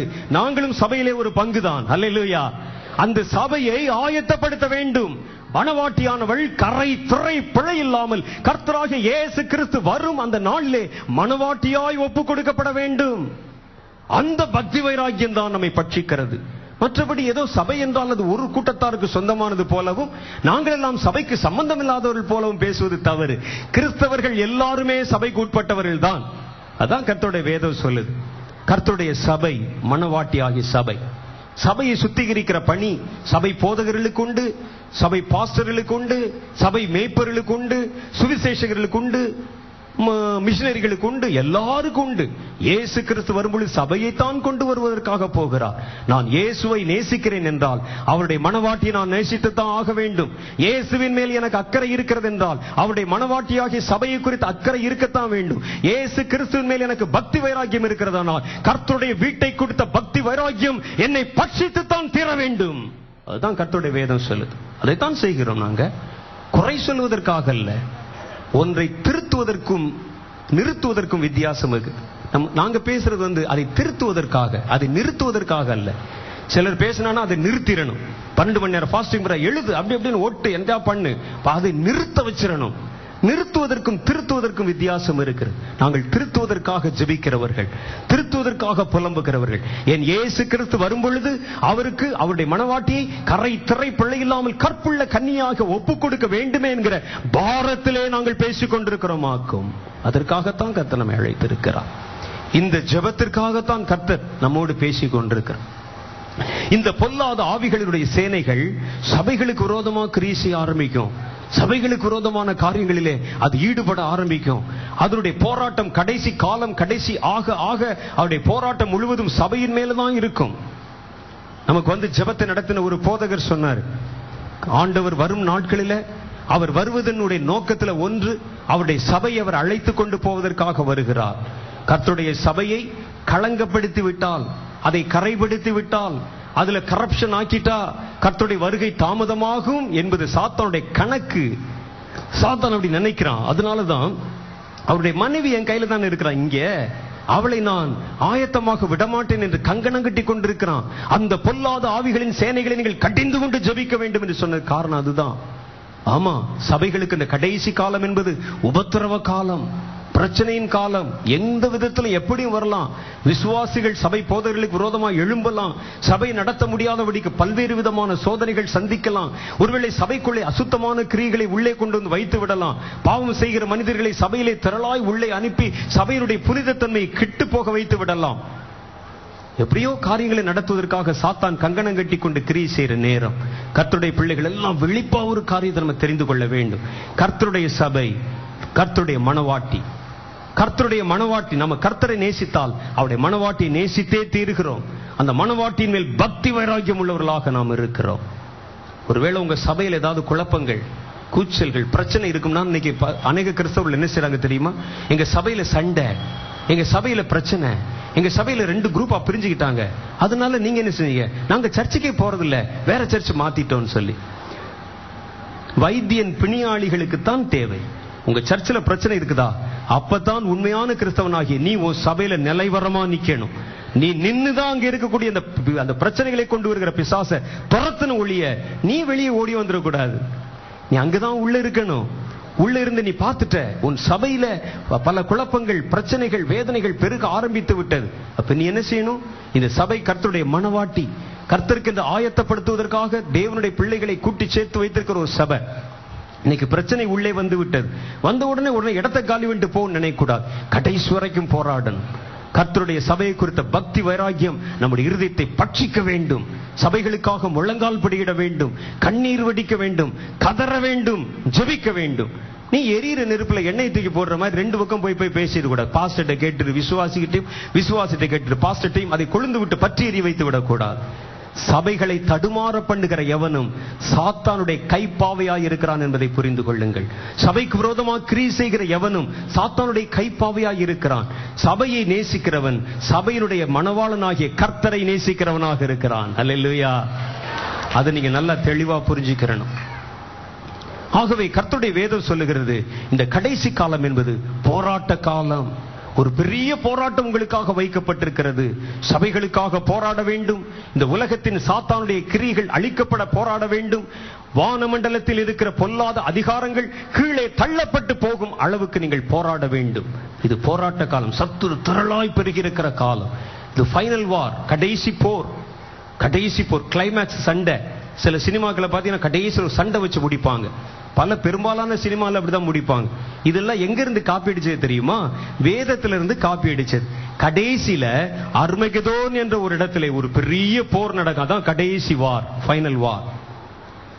இது நடக்க போது அந்த போராட்டம் நமக்கு உண்டு என்று கர்த்தருடைய வேதம் சொல்லு. இந்த கடைசி நேரம் ஆனதுனால கர்த்தருடைய சேனை முழு பலத்தோடு இறங்கி வர ஆரம்பித்திருக்கிறது. இன்னொரு பக்கத்துல சாத்தானுடைய சேனையும் முழு பலத்தோடு இறங்கி வர ஆரம்பித்திருக்கிறது. இந்த நேரத்துல தான் மனுஷர்களாகிய நீங்களும் நானும் விழிப்பாகவும் அலர்ட்டாகவும் இருக்க வேண்டும். இது நம்ம சோம்பி திரிகிற நேரம் அல்ல. ஏதோ இங்கும் அங்கும் நம்ம கூடி கூடி பேசிக் கொண்டிருக்கிற காலம் அல்ல. நித்திரை மயக்கமாய் இருக்கிற நேரம் அல்ல. கர்த்தருடைய பிள்ளைகள் தன்னுடைய பட்டயத்தை உருவுகிற காலம் கடந்து வந்து விட்டது. அல்லேலூயா. எங்கேயும் சண்டை தான், எங்க பார்த்தாலும் வார். எந்த நேரம் எதுவும் நடக்கலாம். கர்த்தர் அதைத்தான் சொல்லுகிறார். இந்த போராட்டத்துல வேதம் சொல்லுது, இவைகளுக்கு விரோதமாய் நீங்கள் எழும்பி நின்று யுத்தம் செய்து யாவற்றையும் செய்து முடித்தவர்களாய். சண்டை போடுறது பெருசு இல்ல, ஜெயிச்சு நிக்கணும். சண்டைக்கு போய் செத்து போயிடக்கூடாது. சண்டைக்கு போய் யாவற்றையும் செய்து முடித்தவர்களாய் நிற்கும்படிக்கு. அப்ப எப்படி பிசாசை நம்ம எதிர்க்கணும்? அதற்காகத்தான் இந்த ஜெபங்களை நம்ம கற்றுக்கொள்கிறோம். எப்படி எல்லாம் நாம் அதை எதிர்க்க வேண்டும். 1-2 காரியங்களை வேகமாய் சொல்லி நான் நிறைவுக்கு வர விரும்புகிறேன். வேத வசனத்தில் சொல்லுது, 2 நாளாகம புஸ்தகம் 20வது அதிகாரம் 2வது வசனத்தை எடுத்து பார்த்தா, யோசபாத் என்கிற மன்னனை குறித்து எழுதி இருக்கிறது. அதுல யோசபாத்துடைய ஆட்சி காலம் நல்ல சமாதானமா நல்லா இருக்க மாதிரி இருக்குது. யோசபாத் தன்னுடைய தேசத்தை சுத்திகரித்தான், தேசத்தை சுற்றிலும் நல்ல காரியங்கள் எல்லாம் ஏற்படுத்தினான், எல்லாம் செய்தான். திடீர்னு 2 நாளாகமம் 22 சொல்லுது, சிலர் வந்து யோசபாத்தை நோக்கி, உமக்கு விரோதமாய் ஏராளமான ஜனங்கள் கடலுக்கு அக்கறையில் இருக்கிற சீரியாவில் இருந்து வருகிறார்கள். இதோ அவர்கள் எங்கேதியாகிய ஆசாஸ்தோனில் இருந்து அவர்கள் இருக்கிறார்கள் என்று அறிவித்தான். அவருடைய தொகை கடற்கரை மணலத்தனையாயிருக்கிறது. இப்ப இந்த யோசபாத்துக்கு ஒரு காரியம் அறிவிக்கப்படுகிறது, உனக்கு ஒரு போராட்டம் உண்டு. இதைத்தான் அங்க வந்து வேற வெர்ஷன்ல சொல்றாங்க. என்ன சொல்றாங்க, ஒரு சிலர் வந்து அவர்கிட்ட சொல்றாங்க, பாத்தீங்கன்னா ராணுவம் வந்து நின்று விட்டது அப்படின்னா, யோசபாத்தே உனக்கு ஒரு போராட்டம் உண்டு, வந்து விட்டது, வாசல்ல வந்து நிக்குது, நீ போராட வேண்டிய காலம் வந்து விட்டது. இதுவரைக்கும் நீ உன்னை செழிப்பாக்கிக் கொள்வதற்கும், உன்னை எக்யூப் பண்ணிக் கொள்வதற்கும், உன்னை வளர்த்துக் கொள்வதற்கும் காரியங்களை செய்தால், இனி நீ போராட வேண்டிய நேரம் வந்து விட்டது. யோசபாத்தை சொன்னான், ராணுவம் அங்கே வந்து விட்டது, பொல்லாத பிசாசு அங்கே வந்து விட்டது, பிசாசின் சேனைகள் அங்கே வந்து விட்டார்கள், ராணுவம் அங்கே வந்து விட்டது. யோசபாத்தே உனக்கு ஒரு போராட்டம் உண்டு, போராட்டம் வந்து விட்டது. சொன்ன உடனே யோசபாத் என்ன செய்தான் பாருங்கள்.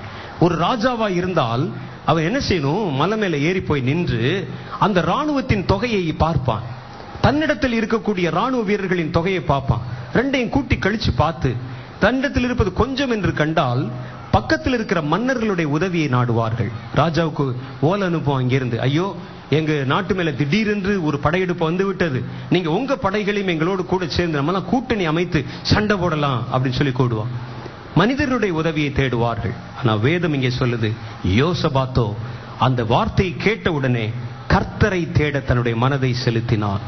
முதல்ல நீங்க இந்த மாதிரி போராட்டம் வருகிறது என்று தெரிஞ்ச உடனே கர்த்தரை தேட நீங்கள் உங்கள் மனதை செலுத்த வேண்டும். 2 நாளாகம புஸ்தகம் 20வது அதிகாரம் 3வது வசனம் சொல்லுகிறது, இந்த வார்த்தைகளை சொன்ன உடனே அப்பொழுது யோசபாத் பயந்தான். முதல்ல கர்த்தரை தேடுவதற்கு ஒருமுகப்பட்டு யூதாவெங்கும் உபவாசத்தை கூறுவித்தான். இப்ப ஏன் இப்போ இயேசு விடுவிக்கிறார்ல இருந்து தமிழ்நாடு முழுவதும், இந்தியா முழுவதும் உபவாசத்தை கூறுவித்து அறிவித்து உங்களை அழைக்கிறார்கள் என்றால், உங்களுக்கு ஒரு யுத்த காலம் நியமிக்கப்பட்டிருக்கிறது என்ற கர்த்தருடைய வார்த்தை அவர்களுடைய செவிகளிலே கேட்டது.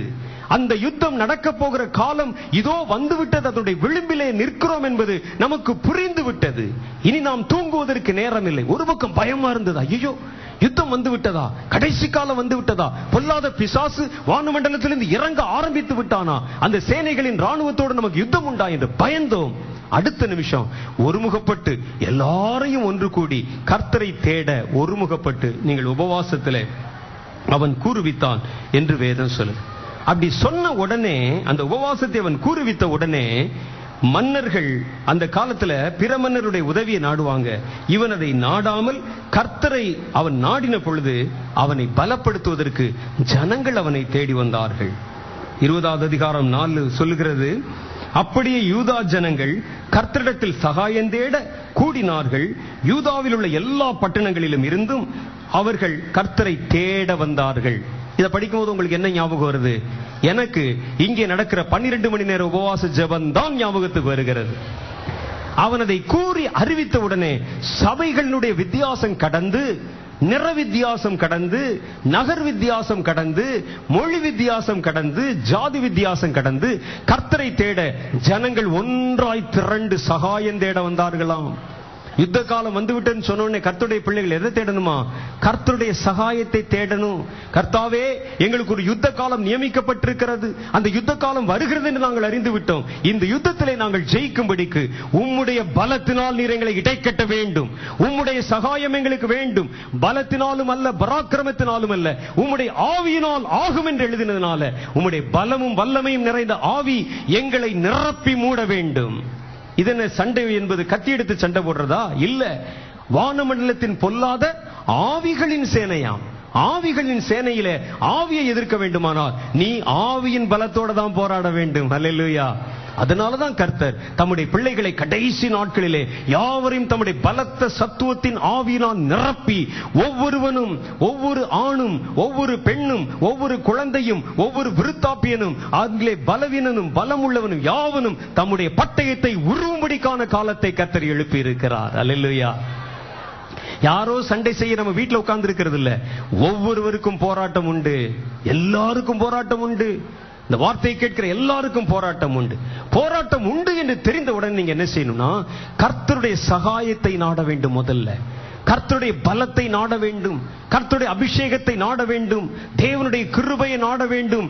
அது இல்லாவிட்டால் கடைசி நாட்களில் நடக்கிற யுத்தத்தில் ஒரு நிமிஷம், ஒரு செகண்ட் உங்களால நிக்க முடியாது. தேவனுடைய உதவி இல்லாமல், தேவனுடைய ஒத்தாசை இல்லாமல், தேவனுடைய பலம் இல்லாமல், தேவனுடைய அபிஷேகம் இல்லாமல் வானமண்டலத்தின் பொல்லாத ஆவிகளின் சேனை எதிர்க்க உங்களால் கூடாதே. எப்படி கூடும்? முடியுமா? முடியாது. அதான் சொல்ற. ஐயோ, இப்படிப்பட்ட காரியம். வானமண்டலத்தில் பொல்லாத ஆவினா என்ன நினைச்சீங்க? சும்மா உஃப்னு ஊதுனா போயிரும் நினைச்சீங்களா? நீங்க போ அப்படின்னு சொன்னா போயிருமா? வெறும் ஆள்காட்டி விரலை காட்டி நீட்டி போன்னு சொன்னா போயிருமா? விரலை வளைச்சிரும், உடைச்சிரும். யாரை பாத்திரா கையை நீட்டுறேன்னு? அந்த விரல் கர்த்தருடைய விரலா இருக்க வேண்டும். அல்லேலூயா. அது கர்த்தருடைய ஆவியிலே அபிஷேகம் பண்ணப்பட்டவருடைய விரலா இருக்கணும். இயேசு கிறிஸ்து அற்புதங்கள் செய்த கண்டபோது சொன்னாங்க, இது கர்த்தருடைய விரல், இது கர்த்தருடைய விரல்.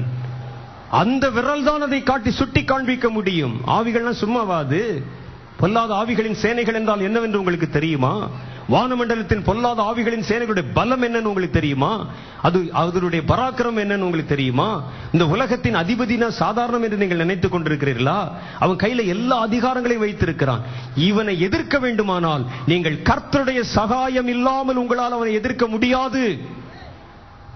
ஆகவேதான் வேதம் சொல்லுது, இந்த போராட்டம் உண்மைன்னு தெரிஞ்ச உடனே நீங்கள் கர்த்தருடைய சகாயத்தை நாட வேண்டும். கர்த்தருடைய சகாயத்தை, அதைத்தான் இங்க உங்களுக்கு கற்றுக் கொடுக்கிறாங்க. இந்த சண்டையில நீயா போய் நிக்க முடியாது. பலத்தினால் நடக்காது, உன் பராக்கிரமத்தினால் நடக்காது, உன்னுடைய ஞானத்தினால் நடக்காது. கர்த்தருடைய ஆவியினாலே அது ஆகும். ஆகவேதான் நாம் ஒருமித்து கூடி தேவனுடைய முகத்தை தேடுவதற்காக இந்த இடத்திலே ஒன்று திரண்டு இருக்கிறோம். இது கர்த்தருடைய சமூகத்திலே நம்மை பலப்படுத்திக் கொள்ளுகிற நாள். கர்த்தருடைய பராக்கிரமத்திலே நம்மை நாம் நிறைத்துக் கொள்ளுகிற நாள். கர்த்தருடைய இதோ நம்முடைய பட்டயத்தை கர்த்தருடைய பட்டயமாய் மாற்றிக் கொள்ளுகிற நாள். அது இல்லாம சும்மா போய் நிக்க முடியாது. பேய் தானே, பிசாசு தானே, போய் நிக்க முடியாது. அதை துரத்துவதற்கும், அதற்கு முன்பாக நிற்பதற்கும், அவைகளை துரத்துவதற்கும் ஜெயிப்பதற்கும் தேவனுடைய உதவி வேணும். ஆகவேதான் இவன் இதை கண்டான். இத்தனை திரளான கூட்டம், இத்தனை திரளான யுத்த வீரர்கள், இத்தனை திரளான படை, இத்தனை திரளான ராணுவம். என்னுடைய ராணுவத்தை கூட்டினால் இதுல 10ல் 1 பங்கு கூட வரலையே, என்னுடைய பலம் ஒன்றுமில்லை என்றவன் புரிந்தான். அவனுக்கு ஒன்று ஞாபகம் வந்தது, நான் பலவீனன் தான், ஆனா என்னுடைய கர்த்தர், எனக்குள் இருக்கிற கர்த்தர் பலமுள்ளவர். ஆகவே நான் பக்கத்தில் இருக்கிற மன்னனுடைய உதவி அல்ல, எனக்குள் இருக்கும் என் தேவனுடைய உதவியை நாடுவேன் என்று நினைத்தான். அதைத்தான் கர்த்தர் இன்றைக்கு உங்களுக்கு வைத்திருக்கிறார். அதைத்தான் இன்னைக்கு நம்ம செய்ய போறோம். அவர்கள் என்ன செய்தார்கள்? ஜெபத்திலே யாவரும் ஜனங்கள் எல்லாம் அவனுக்கு உதவியாயிருந்தார்கள். அப்படியே யூதா ஜனங்கள் கர்த்தரிடத்திலே சகாயம் தேட கூடினார்கள். யூதாவில் உள்ள எல்லா பட்டணங்களிலும் இருந்தும் அவர்கள் கர்த்தரை தேட வந்தார்கள் என்று வேத புத்தகத்தில் எல்லாம் தேட வந்தாங்க. அடுத்தவர்கள் என்ன செய்தார்கள்? இப்ப நம்ம எல்லாம் வந்துட்டோம். அடுத்தவர்கள் என்ன செய்தார்கள்? தேட வந்தவர்கள் வந்து சும்மா உட்கார்ந்து அப்படியே காத்திருந்தாங்களா? வேற என்ன செய்தார்கள்? வேதம் சொல்லுது, முதல் காரியம் 2 நாளாகம புஸ்தகம் 20வது அதிகாரம் 6வது வசனத்துல முதல் படி அவர்கள் என்ன செய்தார்களாம்? எங்கள் பிதாக்களின் தேவனாகிய கர்த்தாவே, பரலோகத்தில் இருக்கிற நீர் அல்லவோ தேவன், தேவரீர் ஜாதிகளுடைய ராஜ்யங்களை எல்லாம் ஆளுகிறவர், உம்முடைய கரத்திலே வல்லமையும் பராக்கிரமும் இருக்கிறது, ஒருவரும் உம்மோடு எதிர்த்து நிற்க கூடாது அப்படின்னு சொன்னாங்க. அப்படியே என்ன அர்த்தம் தெரியுமா? முதல்ல நீ ஆராதிக்கிற தேவன் யார் என்று நீ முதல்ல விளங்கிக் கொள்ள வேண்டும். அவங்க என்ன சொல்றாங்க பாருங்க, தாங்கள் ஆராதிக்கிற தேவன் யார் என்பதை அவர்கள் விளங்கிக் கொண்டார்கள். கூடி வந்த பொழுது அவர்கள் சொல்லுகிறார்கள், தேவரீர் ஜாதிகளுடைய ராஜ்யங்கள் எல்லாம் ஆள்கிறவர், உம்முடைய கரத்தில் வல்லமை இருக்கிறது, உம்முடைய கரத்தில் பராக்கிரமம் இருக்கிறது, ஒருவரும் உம்மை எதிர்த்து நிற்க கூடாது. நோயிங் யுவர் காட், உன் கர்த்தரை அறிந்து கொள்ளுங்கள். நீங்கள் கூடி வருகிற கூட்டத்தில் நீங்கள் ஆராதிக்கிறவர் இன்னார் என்று அறிந்து கொள்ளுங்கள். அவர் இன்றைக்கு எப்படி இருக்கிறார் என்று புரிந்து கொள்ளுங்கள். இயேசுவை சிலுவையிலே அறைந்தது உண்மைதான். உலகத்தையே ரட்சித்தான், தன்னைத்தான் ரட்சித்துக் கொள்ள திராணியற்றவனாய் தொங்குகிறான் என்றவரை பார்த்து பரியாசம் செய்யும்படிக்கு அவர் தன்னை பலவீனனை போல சிலுவையிலே தொங்கினது உண்மைதான். இயேசு இன்றைக்கும் சிலுவையிலே தொங்கிக் கொண்டிருக்கவில்லை. அவர் சிலுவையிலே வெற்றி சிறந்து இன்றைக்கு யுத்த புருஷனாய் என்று கொண்டிருக்கிறார். ஹல்லேலூயா. கர்த்தருடைய கையிலே பராக்கிரமம் இருக்கிறது. கர்த்தர் எத்தனை பெரியவர் என்று நீங்கள் யோசித்து பார்க்க வேண்டும். கர்த்தருடைய வல்லமை எத்தனை பெரியது என்று யோசித்து பார்க்கணும். யுத்தத்துக்கு போகிற தேவனுடைய பிள்ளைகள் முதல்ல தங்களுடைய தேசம் எப்படிப்பட்டது என்று அறிந்து கொள்ளணும். தன்னை வழிநடத்தி செல்ல போகிற அந்த ராணுவ தளபதியினுடைய அந்த பராக்கிரமம் எப்படிப்பட்டது என்று தெரிந்து கொள்ளணும். அப்பதான் யுத்தத்தில் நீங்கள் ஜெயிக்க முடியும் சுலபமா. முதல்ல நீங்கள் யாருக்கு வேலை செய்கிறீர்கள்? யாருக்காக யுத்தம் செய்ய போகிறீர்கள்?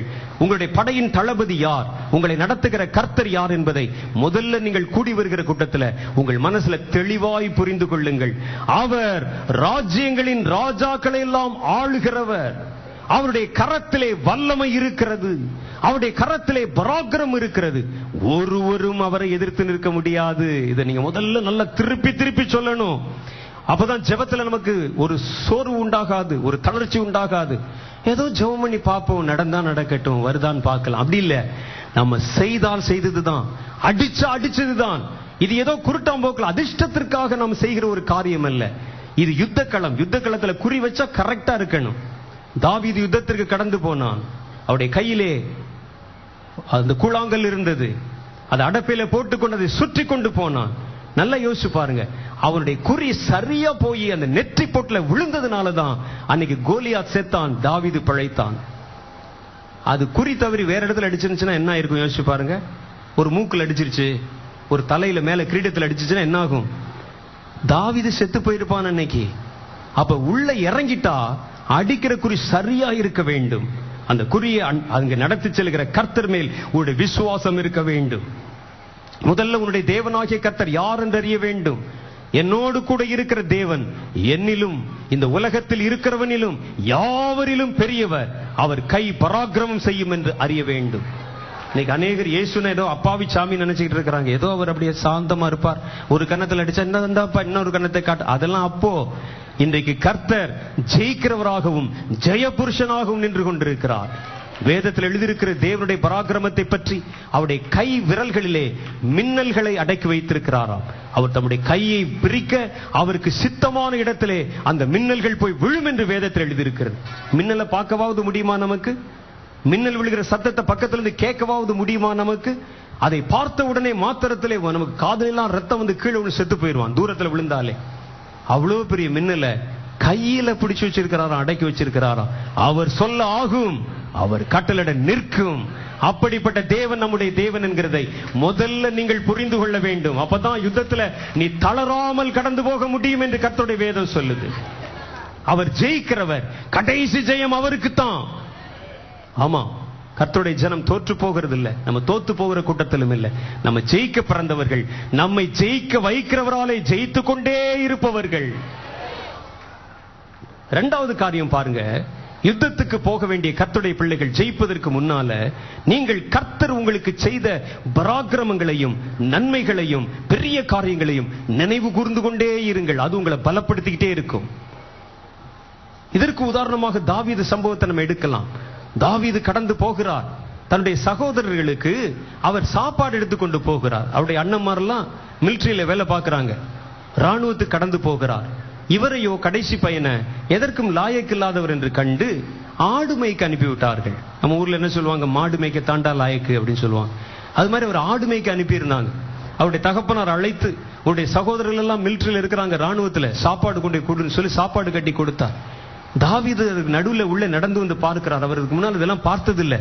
ராணுவம் நின்று கொண்டிருக்கிறது. அங்கே திடீர்னு ஒரு பெரிய ஒரு ஆள் வந்து நிற்கிறான் நடுவுல மைதானத்தில். வந்து நின்று இடியை போல சிரிக்கிறான். பெரிய ஈட்டியை கையில் வைத்துக் கொண்டிருக்கிறான். அவன் அங்க பார்த்து அவர்களை பார்த்து ஏளனம் செய்து சொல்லுகிறான், இஸ்ரவேல் ஜனங்களே, என்னோடு கூட சண்டை பொருத்துவதற்கு உங்களிடத்தில் யாராவது ஒருவரை அனுப்பி வையுங்கள். நாங்க 2 பேரும் இந்த யுத்த களத்திலே சண்டை போடுகிறோம். நான் ஜெயித்தால் இந்த இஸ்ரவேல் தேசம் முழுவதும் எங்களுக்கு அடிமையாகி விட வேண்டும். நீங்கள் ஜெயித்தால், நீ அனுப்புகிற மனுஷன் ஜெயித்தால், எங்க பெலிஸ்திய கூட்டம் முழுவதும் உன்னுடைய ராஜ்யத்திற்கு அடிமையாகி விடும் என்று சொல்லி கங்கணம் கட்டி கொண்டு கோலியாத் அங்கே நடந்து கொண்டிருந்தான். இதை கேட்ட உடனே தாவீதுக்கு கோபம் வந்தது.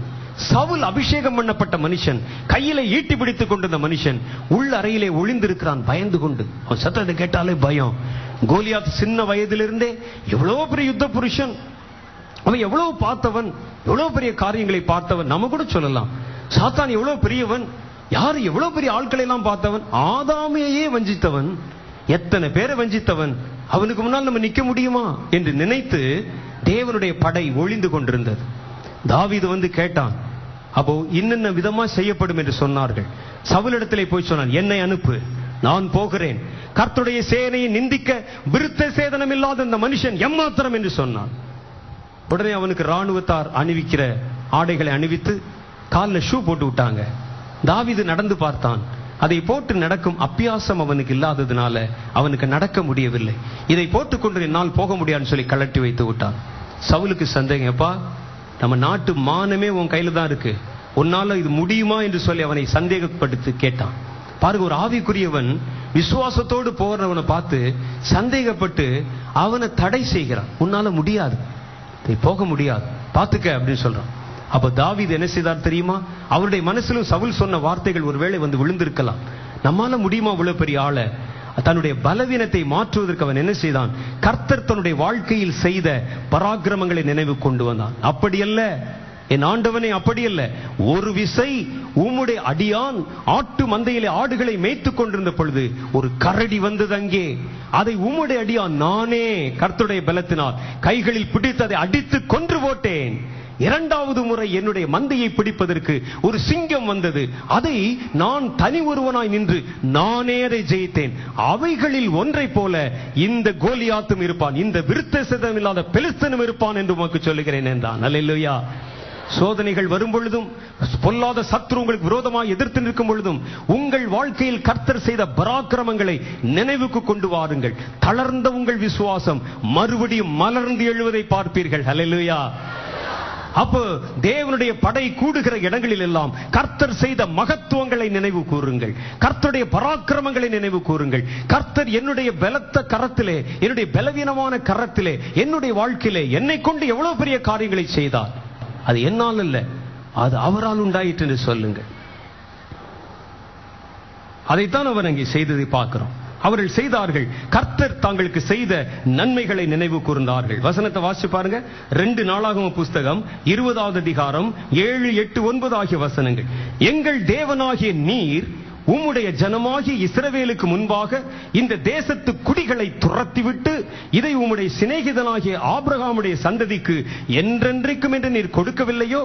ஆதலால் அவர்கள் இங்கே குடியிருந்து இதிலே உம்முடைய நாமத்திற்கென்று ஒரு பரிசுத்த ஆலயத்தை கட்டினார்கள்.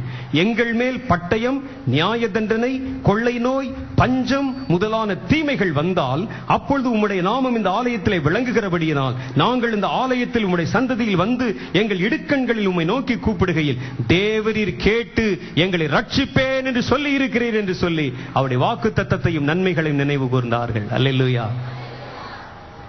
அடுத்து 3வது என்ன செய்யணும்? அவருடைய பிரச்சனையிலே நாம் அவரை தேடினோம். 4வது அவருக்கு முன்பாக நம்மை தாழ்த்தணும். நம்மை தாழ்த்தணும். அவர்கள் என்ன செய்தார்களாம்? வேதத்தில் எழுதியிருக்க 2 நாளாகமம் 20வது அதிகாரம் 12வது வசனத்துல, எங்கள் தேவனே, அவர்களை நீர் நியாயம் தீர்க்க மாட்டீரோ?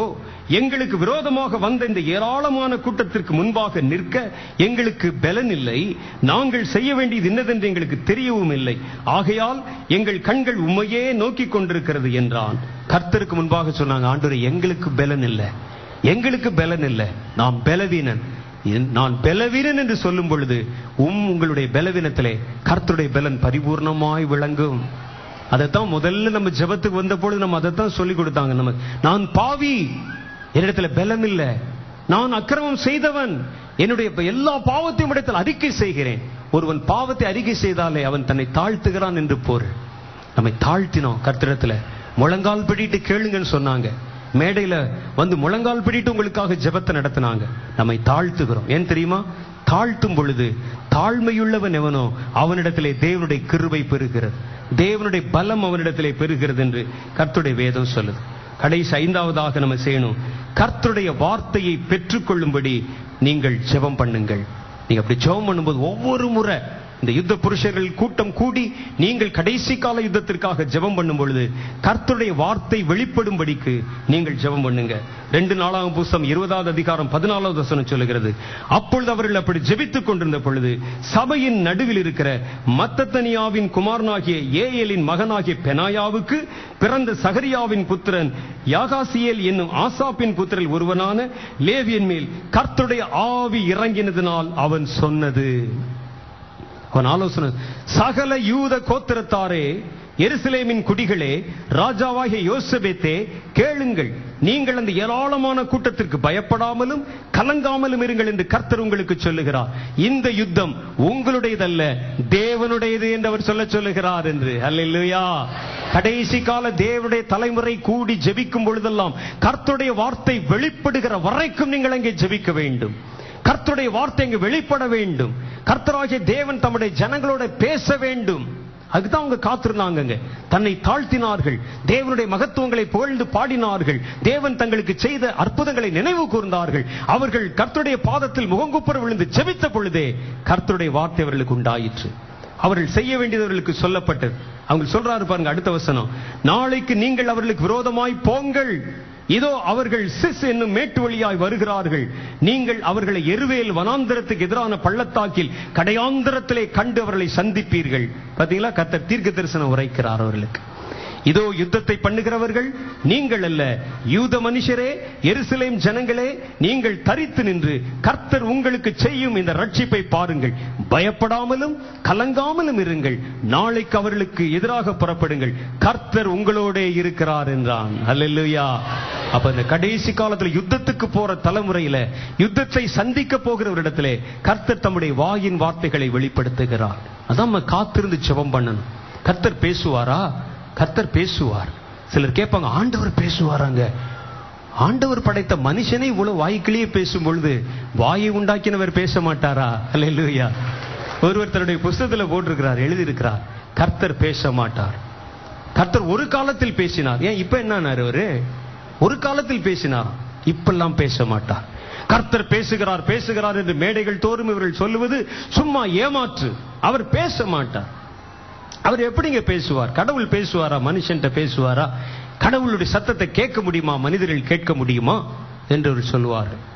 நான் அப்போ ஒரு இடத்துல சொன்னேன், நாங்கள் ஒரு காலத்துல விக்கிரகங்களை ஆராதித்தவர்கள், கல்லையும் மரத்தையும் மண்ணையும் பார்த்து பேசு என்று சொல்லி காத்திருந்தவர்கள். அப்ப இதே ஊழியக்காரர்கள் தான் வந்து எங்கிட்ட என்ன சொன்னாங்கன்னா, நீங்கள் ஆராதிக்கிற தெய்வங்கள் தெய்வம் அல்ல, அதற்கு கண்ணிருந்தும் காணாது, வாயிருந்தும் பேசாது, காதிருந்தும் கேளாது, மூக்கிருந்தும் நுகராது என்று சொன்னார்கள். ஓ ஆமா, உண்மைதான். நம்ம ஆராதிக்கிற தேவனுக்கு கண் இருக்குது அந்த சிலையில, ஆனா அது பார்க்கல. அதுக்கு மூக்கு இருக்குது, நுகரல. காது இருக்குது, கேட்கல. வாய் இருக்குது, பேசல. அப்படியானால் இவர்கள் சொல்லுகிற தேவன் இதெல்லாம் செய்வாராக்கும் என்று நினைச்சுதான் நாங்க இயேசுவை ஏற்றுக்கொண்டோம். இயேசுவை ஏற்றுக்கொண்டு உள்ள வந்தா இவன் சொல்றான், இயேசு எப்படிங்க பேசுவார் அப்படின்னு. அப்ப நான் கேட்டேன், அப்ப என்ன ஏமாத்தினியா நீ? நான் முதல்ல ஒரு அதுல கண்ணாவது இருந்துச்சு, நீங்க சொல்ற இயேசு இடத்துல அதை கூட இல்லையே, அப்புறம் எப்படி அவரை கொண்டு வந்து அவர் பேச மாட்டார்னு சொன்ன நீ முதலே சொல்லிருக்கலாமே என்கிட்ட. அவரும் பேச மாட்டார், இவரும் பேச மாட்டார். இயேசு பேசுகிறதுனால தான் அவர் பேர் இயேசு. அல்லேலூயா. அவர் ஜீவனுள்ள தேவன். இயேசு என்ன சொன்னார் தெரியுமா? எந்த தெய்வமும் சொல்லாத, எந்த அவதார புருஷனும் சொல்லாத ஒரு வார்த்தை இயேசு சொன்னார், மரித்தேன் ஆனால் சதா காலங்களிலும் இதோ உங்கள் நடுவில் உயிரோடு இருக்கிறேன். உயிரோடு இருக்கிறவன் சாப்பிடாம கூட இருந்துருவான், பேசாம இருப்பானா? சொல்லுங்க பாப்போம். நீங்க எல்லாம் இவ்வளவு நேரம் சாப்பிடாம இருந்தீங்க, ஆனா உங்களை சாப்பிடாம இருக்கிற உபவாசம் பண்ண வச்சிடலாம், மௌன விரதம் பண்ண சொல்லுங்களேன், அப்பதான் அதனுடைய கஷ்டமே உங்களுக்கு தெரியும். இயேசு உயிர் உள்ளவர், அவர் பேசுகிறவர், தம் ஜனங்களோடு பேசுகிறவர், பேசிக்கொண்டே இருக்கிறவர்.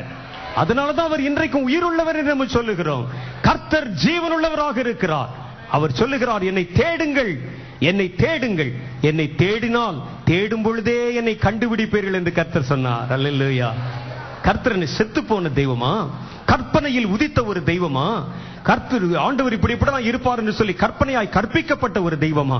அவர் நம்மை போல பிறந்து வளர்ந்து வாழ்ந்து பேசி நமக்காக கிரியை செய்து இன்றைக்கும் நம் நடுவிலே உலாவுகிறார் என்பதை அறிந்தாக்கும் இத்தனை ஜனங்கள் இங்கே வந்து கூடி காத்திருக்கிறார்கள். அல்லேலூயா. லேட்டா 12 மணி நேரம் வந்து உட்கார்ந்து இருப்பானா யாராவது? ஆகாரத்தை மறந்து குழந்தை குட்டிகளை கொண்டு வந்து அமர பண்ணி இத்தனை வெயிலிலே வந்து காத்திருப்பார்களா? இயேசு உயிருள்ளவராக இன்றைக்கும் அவருடைய வாழ்க்கையிலே கிரியை செய்கிறார் என்பதற்கு இதைவிட வேறு ஒரு சாட்சி நமக்கு தேவையில்லை. நம் இயேசுவை நமக்கு தெரியும், நம் இயேசுவுக்கும் நம்மை தெரியும். இதுதான் கர்த்தரிடத்திலே நாம் கற்றுக்கொண்ட மகா பெரிய காரியம். என் ஆடுகளை நான் அறிந்தும் என் ஆடுகளால் நான் அறியப்பட்டும் இருக்கிறேன் என்று இயேசு சொன்னார். அல்லேலூயா. இயேசு உங்களை அறிஞ்சிருக்கிறது முக்கியம் இல்ல, இயேசுவை நீங்கள் அறிந்திருக்கிறது முக்கியம். இயேசு என்ன சொன்னார் பாருங்கள், நான் என் ஆடுகளை அறிந்தும் என் ஆடுகளால் அறியப்பட்டும் இருக்கிறேன். அப்படின்னா ஒருவன் என்னுடைய மந்தையை சேர்ந்த ஆடாக இருந்தால் அவன் என்னை அறிவான். என் ஆடு அந்த மேய்ப்பனின் சத்தத்தை அறியும் என்று வேதத்தில் இருக்கு. அப்ப எங்களுக்கு கேட்கலையேன்னு சொன்னா, நீ எந்த மந்தையில் இருக்கிற ஆடு என்றுதான் எனக்கு தெரியவில்லை. நீ கர்த்தருடைய மந்தையில் இருந்தால், கர்த்தருடைய ஆண்டவராகிய கர்த்தர் உனக்கு மேய்ப்பனாக இருந்தால் அவருடைய சத்தம் உனக்கு எப்படி தெரியாம போகும்? பைபிள்ல போட்டிருக்கல, அது எப்படி தெரியாம போகும்? கர்த்தர் பேச மாட்டாரா? சொல்லுங்க, நீங்க சொல்லுங்க, கர்த்தர் பேசுவாரா பேச மாட்டாரா? பேசுவார் என்பதனாலதான் காத்திருக்கிறோம். அவர் மனுஷன் மூலமாக பேசுவாரா? மனுஷன் மூலமாகவும் பேசுவார், வேதத்தின் மூலமாக பேசுவார், வேதத்தின் மூலமாகவும் பேசுவார், நேரடியா பேசுவார், நேரடியாகவும் பேசுவார். ஆகவேதான் அவர் உயிருள்ள தேவன் என்று நாம் சொல்லுகிறோம். அவரிடத்தில் காத்திருந்தார்கள். பேசும், எங்களிடத்தில் பேசும், உம்முடைய வாயின் வார்த்தைகளை வெளிப்படுத்தும் என்று காத்திருந்தார்கள். கர்த்தர் அவர்களிடத்திலே பேசினார். வேதத்தில் இது எழுதி இருக்குது. சின்ன சாமுவேல் பாருங்கள், விளக்கை அணைத்து விட்டு படுப்பதற்காக போகிறான்.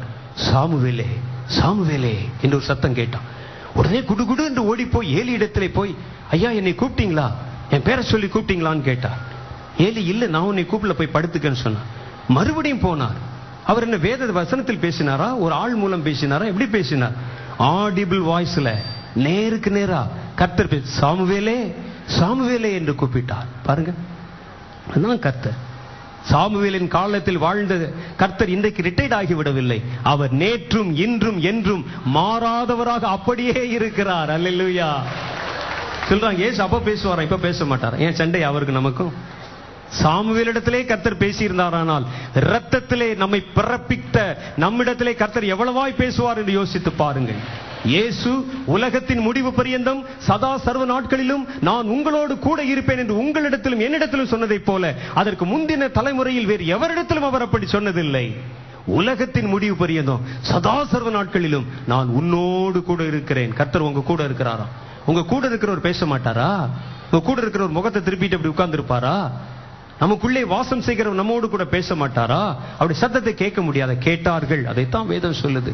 அதை கேட்கிற வரைக்கும் காத்திருக்கணும். பொறுமை நமக்கு வேணும். கர்த்தர் பேசுவார், நம்ப வேண்டும். காத்திருந்தார்கள். கர்த்தர் பேசினார் அவரிடத்துல. அவர்கள் செய்ய வேண்டியது அவர்களுக்கு கற்பித்தார். யுத்தம் கர்த்தருடையது. காத்திருந்து காத்திருந்து காத்திருந்து இந்த 12 மணி நேர ஜெபம் என்பது ஒரு ரூம்ல உட்கார்ந்து பிளான் போட்ட ஒரு காரியம் அல்ல. கேட்டு பாருங்க, உங்ககிட்ட கேட்டு பாருங்க. ஒரு ரூம்ல உட்கார்ந்து பிளான் போட்டது இல்ல. வாங்க பிரதர், நீங்க வாங்க, நீங்க வாங்க, நீங்க வாங்க, நம்ம எல்லாம் சேர்ந்து இந்த கூட்டத்தை நடத்துவோம், நம்ம என்ன மாதிரி ப்ரோக்ராம் போடலாம், அப்படி நம்ம அங்கே கூடி இருந்து காத்திருக்கல. முழங்கால் படியிட்டு ஜெபம் பண்ணி கர்த்தர் நேரடியாய் பேசி இதை செதுக்கி செதுக்கி செதுக்கி 12 மணி நேரத்துல என்னென்ன காரியங்களுக்கு ஜெபிக்கணும், எப்படி எப்படி ஜெபிக்கணும், எந்தெந்த ஜனங்களுக்கு என்னென்ன காரியம் சொல்லணும்னு கர்த்தரே நேரடியாய் வெளிப்படுத்தி சொன்னதுனால் அல்லவோ இந்த கூட்டங்கள் இங்கே நடந்து கொண்டிருக்கிறது. சும்மா நம்ம பிளான் போட்டு எங்களுக்கு வேலை இல்லாம இல்ல.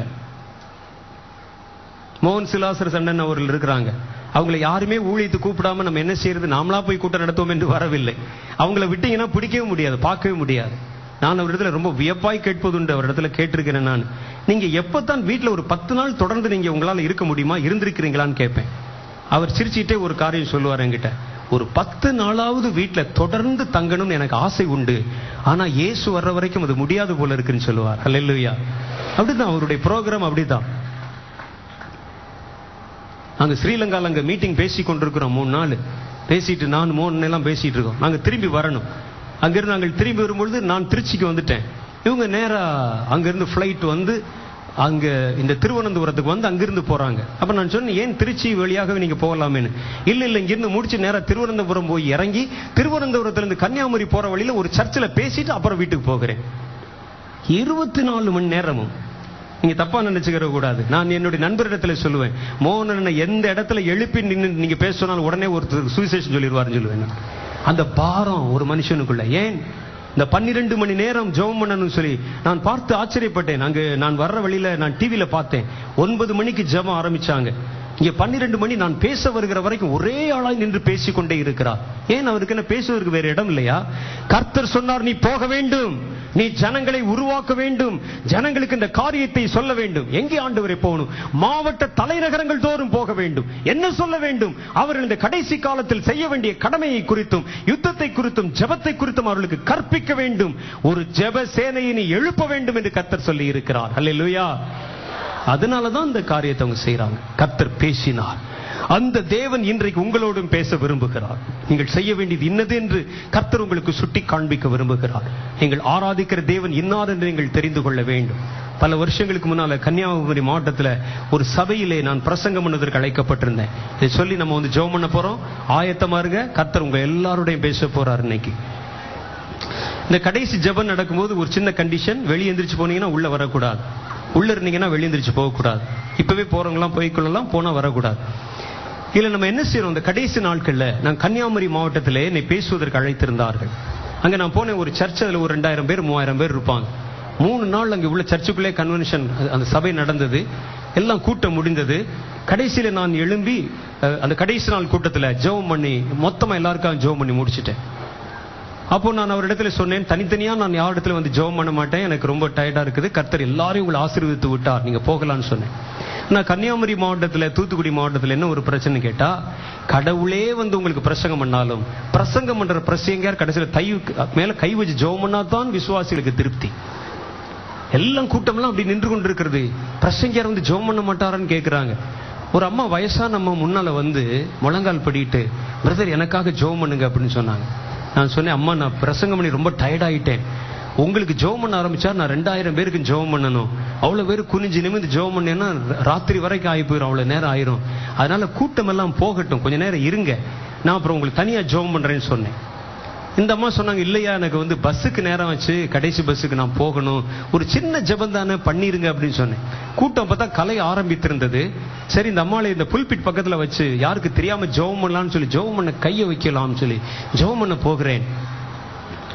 அப்போ அதுக்கு முன்னால் ஆண்டவர் பேசுகிறார், இந்த அம்மாளை பார், அவர் எவ்வளவு கஷ்டத்தோட வந்திருக்கிறாள். அந்த அம்மாளுக்கு தலையில கை வச்சு ஜெபம் பண்ணு. ஒரு சத்தம் கேட்குது, ஆள் பேசுற மாதிரி ஒரு குரல் கேட்குது. ஒரு வலது கை என் காது அப்படி மூடினா எப்படி இருக்கும் அது மாதிரி ஒரு ஃபீலிங். அதுக்குள்ள ஒரு ஆள் பேசுற, டெலிபோன்ல பேசுற மாதிரி ஒரு சத்தம் கேட்குது. இந்த தாய் எவ்வளவு தூரத்திலிருந்து வந்திருக்கிறாள். அவருடைய பிள்ளைகள் எல்லாம் கைவிட்ட ஒரு சூழ்நிலையில எதிர்காலமே ஒரு கேள்விக்குறியாய் மாறி போய் அவ்வளவு கஷ்டத்தோட வந்திருக்கிறாள். அவளுக்கு நான் சில வார்த்தைகள் பேசணும், அவளுக்கு கை வச்சு ஜெபம் பண்ணுன்னு சொன்னார். நான் ஆண்டவர்கிட்ட சொன்னேன், ஆண்டவரே இந்த அம்மாவுக்கு ஜெபம் பண்ண ஆரம்பிச்சா ஒட்டுமொத்த கூட்டம் வந்துடும், நான் அவ்வளவு பேருக்கு ஜெபம் பண்ணணும், எனக்கு தாங்க முடியாது அப்படின்னு சொன்னேன். இல்ல நீ ஜெபம் பண்ணு அப்படின்னு சொன்னேன். நான் உடனே அந்த அம்மாவை மாத்திர தனியாக அழைத்து முழங்கால் போடுங்கம்மா அப்படின்னு சொல்லி முழங்கால் போட சொல்லி கை வச்சு ஜெபம் பண்ண ஆரம்பித்தேன். மறுபடியும் என்னுடைய காதுல ஒரு சத்தம் கேட்குது. நான் விளையாட்டுக்கு சொல்ல, பொய் சொல்லல, ஆள் பேசுற மாதிரியே ஒரு சத்தம், போன்ல பேசுற மாதிரி. அது என்ன சொல்லுகிறதோ அது சொல்லுகிறது. நான் என்ன சொல்றேனோ அந்த தாய்க்கு நீ அதை அப்படியே சொல்லு, எதையும் கூட்டி குறைக்காத. அவர் சொல்ல சொல்ல டிரான்ஸ்லேட் பண்ற ஆள் மாதிரி நான் சொல்லிக் கொண்டே இருக்கிறேன். அந்த அம்மா அவ்வளவுதான் ஓன்னு கத்தி அழ ஆரம்பிச்சுட்டாங்க. ஆண்டவரே என் பிரச்சனை எல்லாம் நீர் பார்த்திருக்கிறீரா, அப்படியே சொல்றீரே அப்படின்னு சொல்லி நம்ம ஓன்னு சொல்லி கைதட்ட ஆரம்பிச்சிட்டாங்க. ஜெபம் பண்ணிட்டு கண்ணை திறந்து பார்த்தா 2000 பேர் முழங்கால் போட்டிருக்கிறாங்க வந்து. நான் சொன்னேன், ஆண்டவரே நான் இதுதானே வேணான்னு சொன்னேன், பாருங்க அந்த அம்மாளை நீர் ஆறுதல் படுத்த விரும்பி கடைசியில என்னை சிக்கல்ல மாட்டி விட்டீங்களே, நான் என்ன செய்யறது, எல்லாரும் பிரதர் எனக்கு ஒரு ஜெபம் பண்ணுங்க அப்படிங்கிறாங்க. நான் ஆண்டவர் சொன்னா போய் ஜெபம் பண்ணு அவர்களுக்காக. இவ்வளவு பேருக்குமா, அவ்வளவு பேருக்கு தான் ஜெபம் பண்ணு அப்படின்னு சொன்னார்.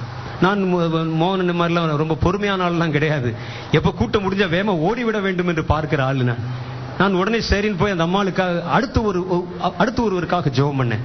ஜெபம் பண்ணா அப்பொழுதும் அந்த குரல் கேட்கிறது, நீங்க நம்ப மாட்டீங்க, நள்ளிரவு தாண்டி அவ்வளவு நேரம் வரைக்கும் ஏறத்தாழ 1500 2000 பேருக்கு நான் ஜெபம் பண்ணிருக்கிறேன்.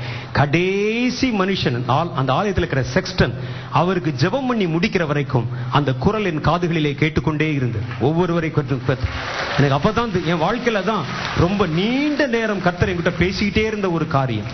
அவருடைய சத்தத்தை நான் கேட்டுக்கொண்டே இருந்தேன், சொல்லிக்கொண்டே இருந்தேன்.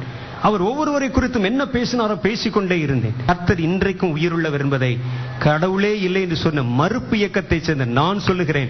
நான் அதற்கு சாட்சியா இருக்கிறேன். என் தேவன் என்றென்றும் உள்ள சதா காலங்களிலும் நம்முடைய தேவன், மரண பரியந்தம் நம்மை வழிநடத்துகிற தேவன். அவர் மரித்தார், சதா காலங்களிலும் உயிரோடு இருக்கிறேன் என்று அவர் சொல்லி இருக்கிறார். அல்லேலூயா. உங்ககிட்ட பேசாம வேற யாருகிட்ட பேச போறார்? யோசிச்சு பாருங்க, யார்கிட்ட பேச போறார்? அவர் கண்டிப்பாய் நம்மிடத்திலே பேசுவார், நம்மிடத்திலே வெளிப்படுத்துவார். கர்த்தர் அந்த காரியத்தை வெளிப்படுத்தினார். அவர்கள் செய்ய வேண்டியது என்ன என்பதை அவர்களுக்கு சுட்டி காண்பித்தார். அந்த தேவன் இன்றைக்கும் உயிரோடு இருக்கிறார். அவர் தம்முடைய வல்லமை நான் நிறைத்து இன்றைக்கு இந்த கூட்டத்திற்கு கடந்து வந்த உங்கள் ஒவ்வொருவர் மேலும் தம்முடைய பரிசுத்த பலத்தில் உங்களை அவர் மூட போகிறார். பலத்தினாலும் அல்ல, பராக்கிரமத்தினாலும் அல்ல. கடைசி காலத்தில் நீங்கள் செய்ய போகிற யுத்தம் கர்த்தருடைய ஆவியினாலே ஆகும் என்று நாம் அறிந்திருக்கிறோம். அல்லேலூயா. நம்ம எல்லாம் எழுந்து நின்று ஜெபம் பண்ண போறோம். நீங்க எதுக்கு ஜெபம் பண்ண போறீங்க? இப்போ உங்களுடைய வயிற்று வலி சுகமாகுவதற்காக அல்ல, தலைவலி சுகமாகிறதுக்காக அல்ல, உங்கள் பிள்ளைகளுக்கு நல்ல எதிர்கால வாழ்க்கை அமைவதற்காக அல்ல, வேலையில்லா பட்டதாரிகளுக்கு வேலை கிடைப்பதற்காக அல்ல, கல்யாணமாகாத பிள்ளைங்களுக்கு கல்யாணம் ஆவதற்காக அல்ல. நம்ம எதற்கு